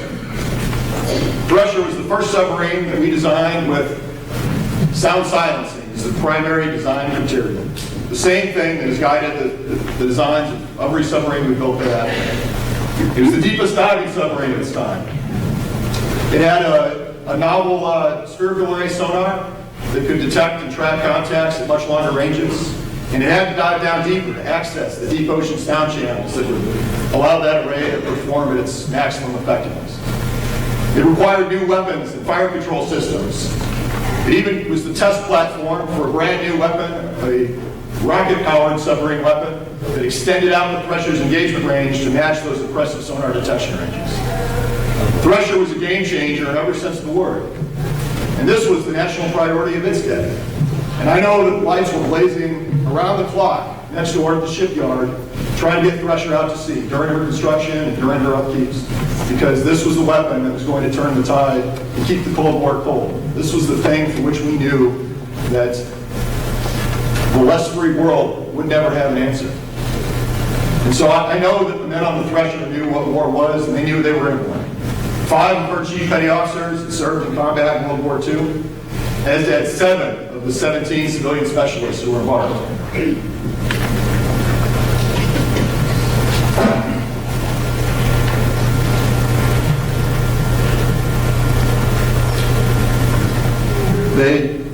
Everyone involved in that project understood what was at stake, and they gave everything they had to get Thresher out to sea as early as possible at maximum combat capability. But that doesn't mean that any corners were cut. That's not the submarine way. Each one of those new technologies on Thresher had already been proven in land-based and sea-going prototypes. We could walk a little bit upriver here and look at the USS Albacore, which was the test article for several of those technologies. Every component on Thresher had been tested and refined, and every system had an emergency backup. Almost anyone would have been satisfied with that. And I know that the crew of the Thresher understood what was at stake. During World War II, the United States lost 52 submarines.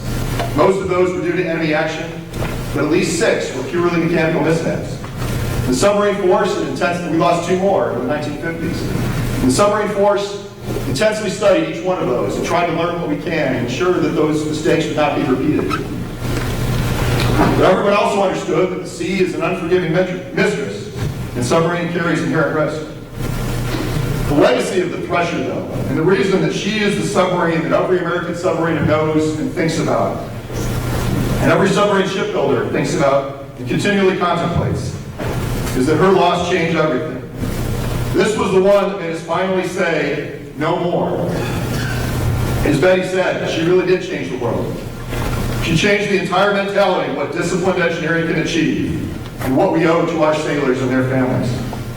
Just 12 hours after the Navy lost contact with the Thresher, the Chief of Naval Operations went on national television to announce that she was out of contact and presumed lost. And he stated that he accepted full responsibility for that. He was going to do everything in his power to make sure that that never happened again. In his words, there is no alternative to proceeding as we are developing these submarines. This is a setback, but we will overcome it as we have all the others. The next morning, the President of the United States went on television to express his condolences and to designate a national period of mourning. And the Thresher shipbuilding program carried on, and it did change the outcome of the Cold War. That kind of leadership is galvanizing. Our world today is still full of mishaps and engineering failures, too often with the tragic loss of life. But we don't often see CEOs or agency directors going on television to accept responsibility and vow that that will not happen again. We're going to do better. Even if they wanted to, I think the legal department would probably not allow that. So too often we have these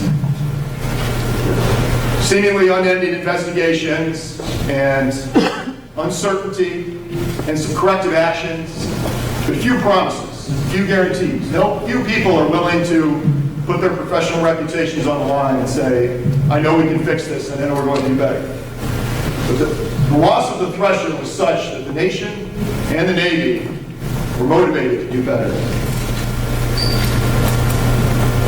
The official court of inquiry into the Thresher convened just 2 days after she was lost. And they worked tirelessly to reconstruct what might have happened on that fatal dive. A separate submarine safety board was stood up and literally rewrote the book on submarine design, construction, and maintenance. And that safety commission turned in their final product, the first draft of the first version of our submarine safety manual, before Christmas that same year.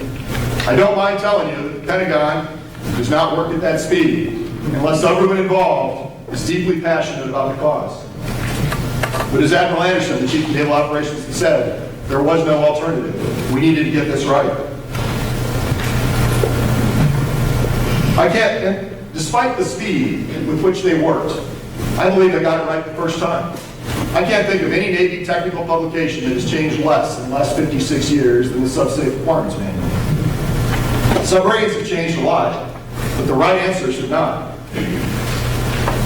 Because of the legacy of safety that it established, I'm confident that 100 years from now, after almost everyone in this room today has passed on, the United States Navy will still be safely operating submarines, there will still be a Subsafe Requirements Manual, and you'll still talk on page 1 about the loss of the USS Thresher and what we learned from that.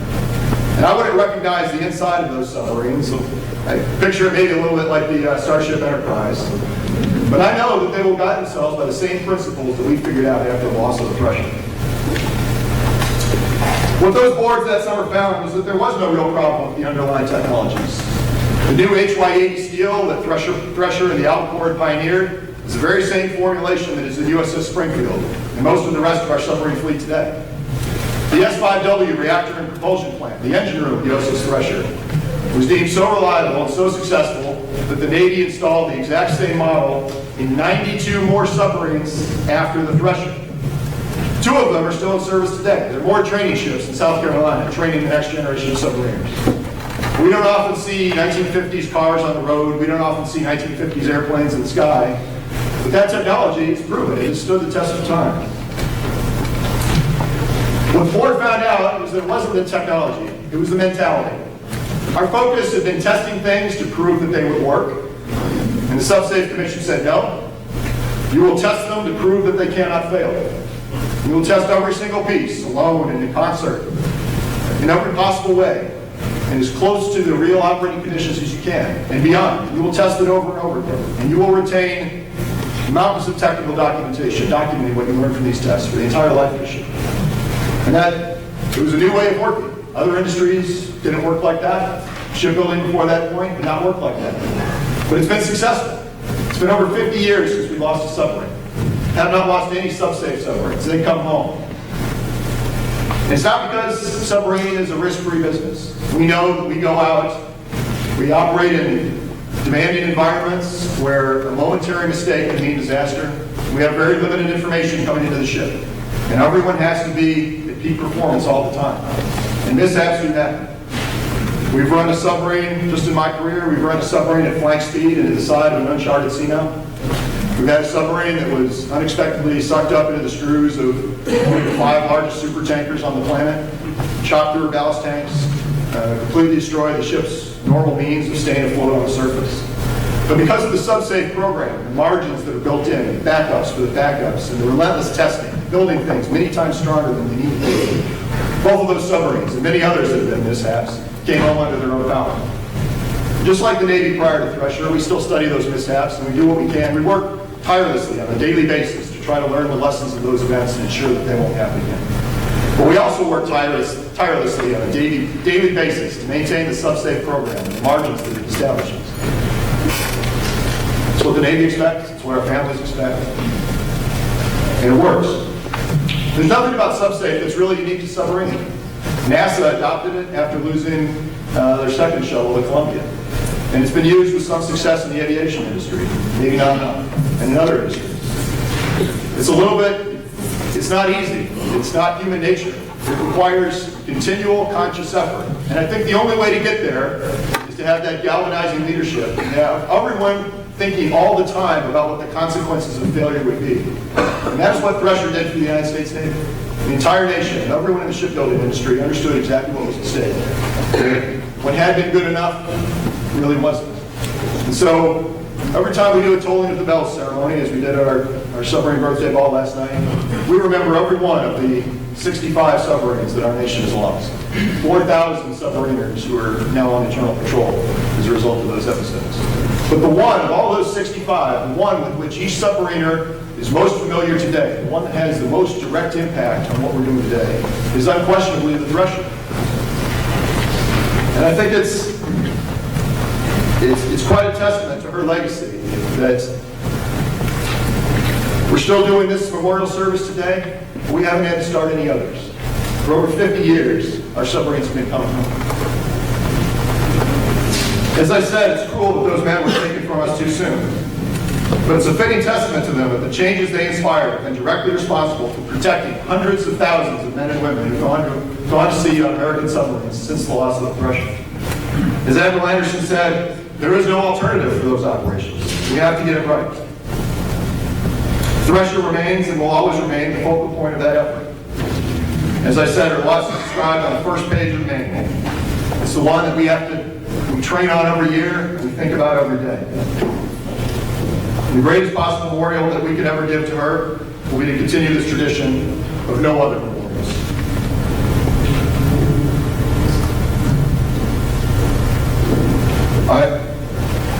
If the men who were lost on Thresher are looking down on us today, I think they can be deservedly proud of the legacy of the lessons that we have learned from their example. And that other families who spared the pain that so many in this room had to go through. I hope they're proud of us. Thank you.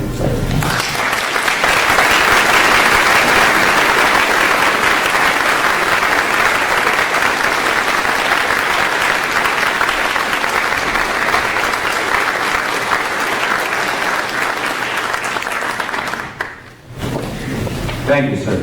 Powerful words. Can't thank you enough for being our keynote speaker today. Thank you. Always gracing our service with their beautiful voices and musical talent. It just wouldn't be the same without Lori and Deb's rendition of the Navy hymn. Ladies and gentlemen, once again, please welcome Ms. Lori Arsenal and Ms. Deb Henderson, daughters of Chief Engineman Tillman J. Arsenal.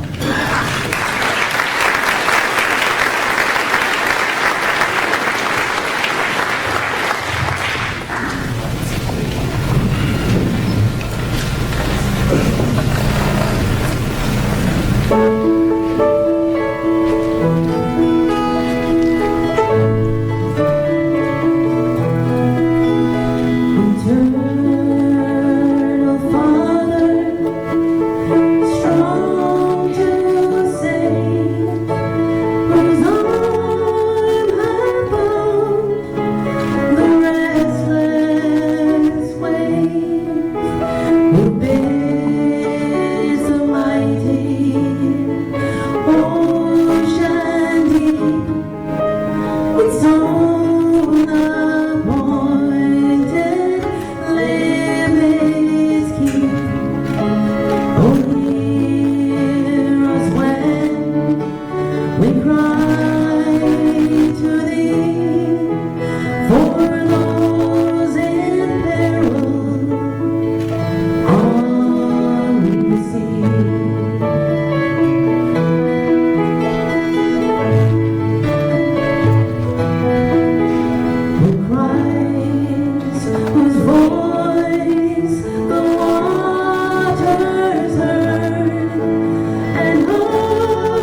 Thank you, Lori.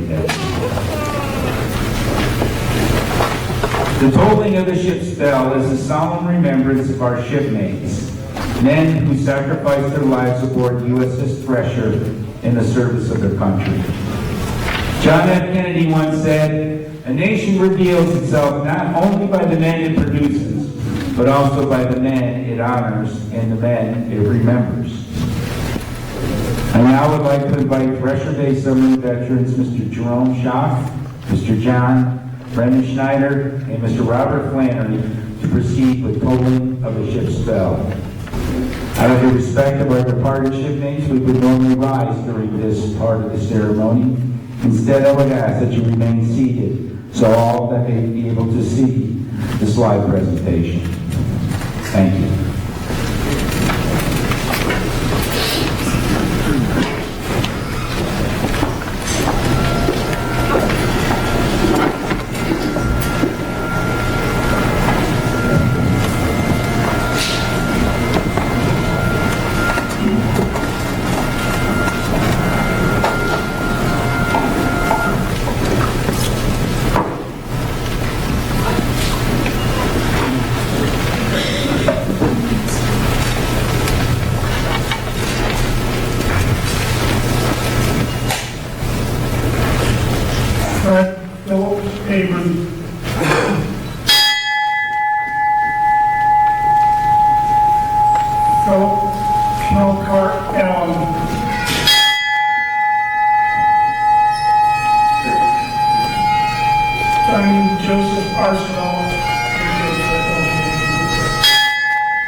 Elliot Davidson III.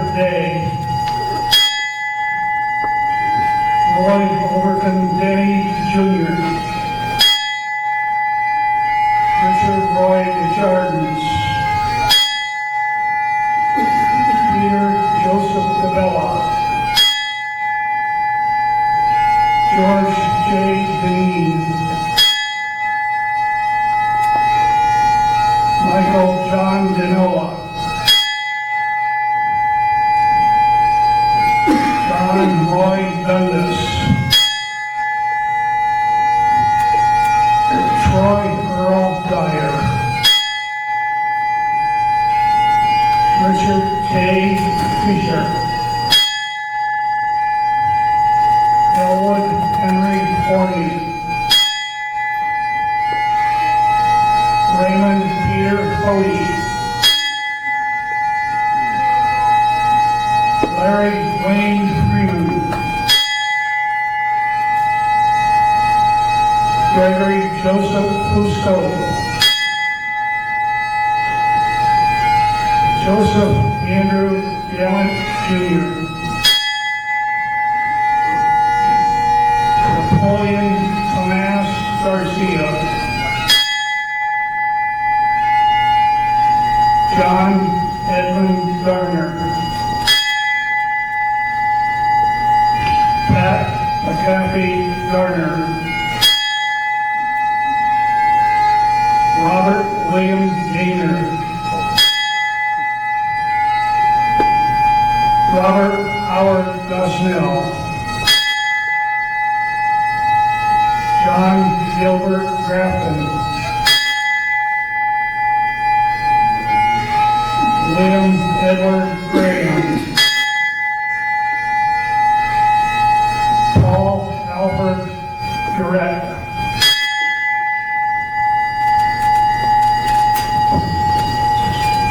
Aaron Jackie Bender. Richard Charles Hall. John Wesley Harvey. Norman Theodore Hayes. Laird Glenn Isaac. Marvin Theodore Elliott. James John Henry Jr. Leonard Augenmother Hewitt. Joseph Hartshorn Bode. James Porter Odd. John Francis Hudson. John Penfield English. Maurice Frank Chappé. Bronner Gard Johnson. Edward Albert Johnson. Richard Lee Johnson. Robert Eugene Johnson. Thomas Benjamin Johnson. Richard Williams Jones. Edmund Joseph Caruso. Thomas Charles Hanson. Robert Dennis Kearney. Ronald Dean Tyler. George John Kaiser. Billy Max Flyer. Robert Lee Craddock. George Ronald Croner. Donald William Kuster. Norman Gilbert Lanouette. Wayne Wolford Lavoy. John Sheldon Lyman. Templeman Norwood Maverick Jr. Frank John Malinsky. Richard Herbert Mann Jr. Julius Francis Marullo Jr. Douglas Ray McClellan. Donald James Porter.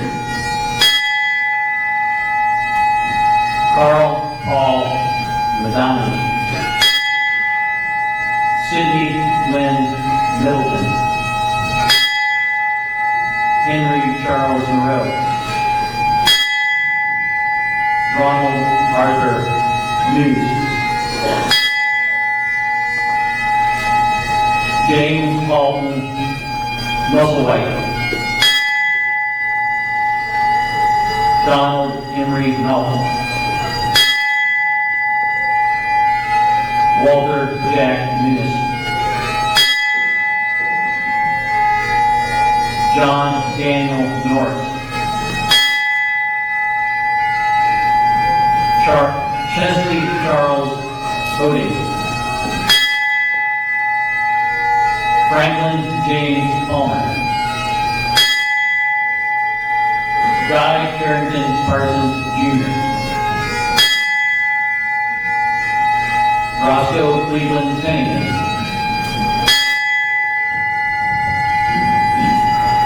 James Glenn Peters, James Frank Felicity, Daniel Andrew Philpott, Richard Podwell, Robert Dan Prescott, John Sage Regan, James Patrick Ritchie, Purvis Robeston, Glenn Alva Roundtree, Anthony Alexander Gruszewski, James Michael Schwee, Benjamin Nathan Schaefer, John Davis Schaefer, Joseph Thomas Shimko, Burnett Michael Shockwell, Alan Dennison Sennett, John Smars Jr., William Harry Smith Jr., James Leonard Snyder, Ronald Paul Sonneman, Donald T. Stadtmuller, Robert Edwin Steinell,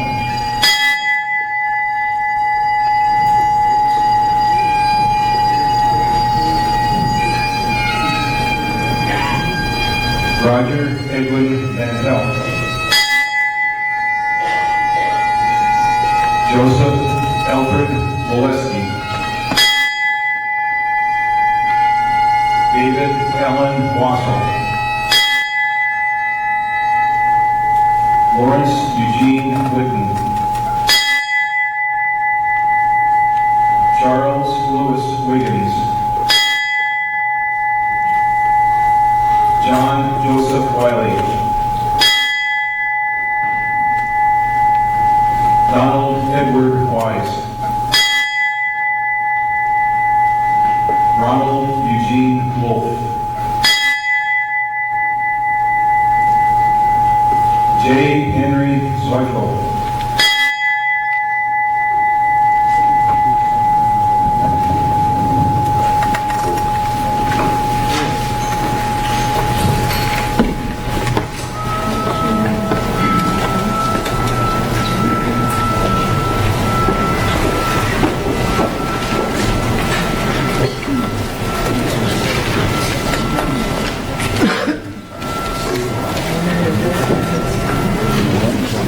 To those who knew them, to those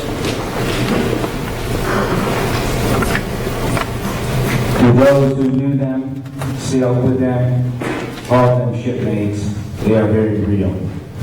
and we shall never forget them as they sail during patrol. Okay, I'm going to use my own voice. Pretty good for being a retired cop. On behalf of Thresher Base, I would like to thank those who have made today's program possible. Captain.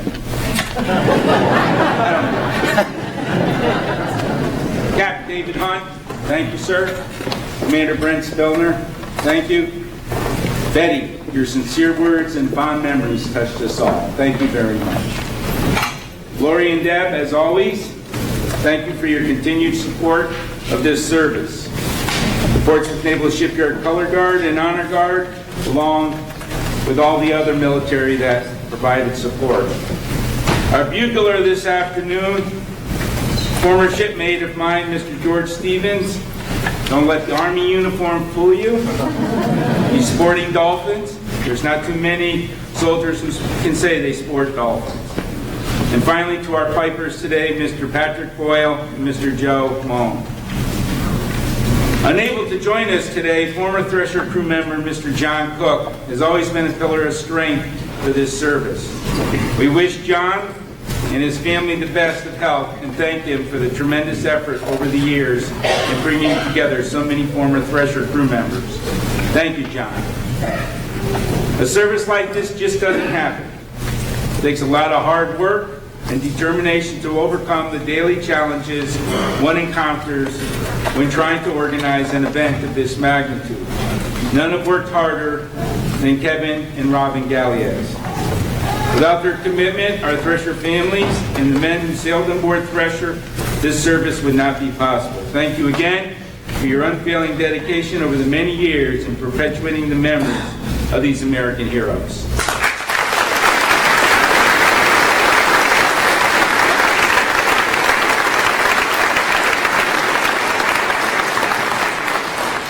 To all of you who came today to honor this special group of men, remembering Thresher, we shall never forget them. Lieutenant Farrell will now deliver the benediction. For those who are able to, please rise.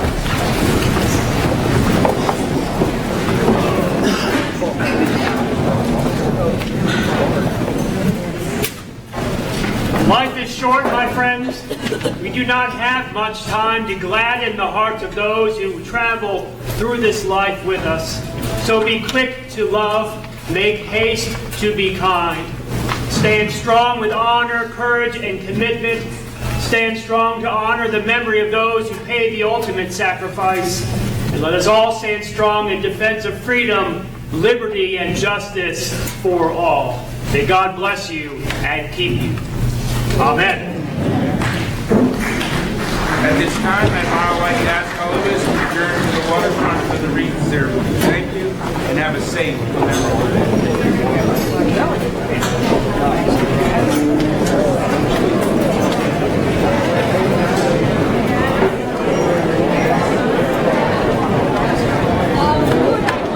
Can I have everybody attention for a second here? We have a brand new Thresher family in the audience that will be born 1 week from today. Okay? Where is Jessica? Where are you? Jeff, where are you? Okay. Everybody, Jeff, come up here. Come here.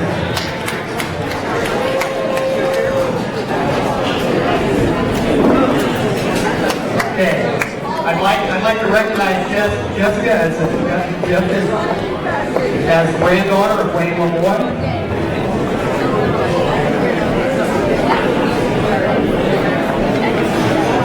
And everybody, the newest, why don't you say the name of your daughter during the video? Yes.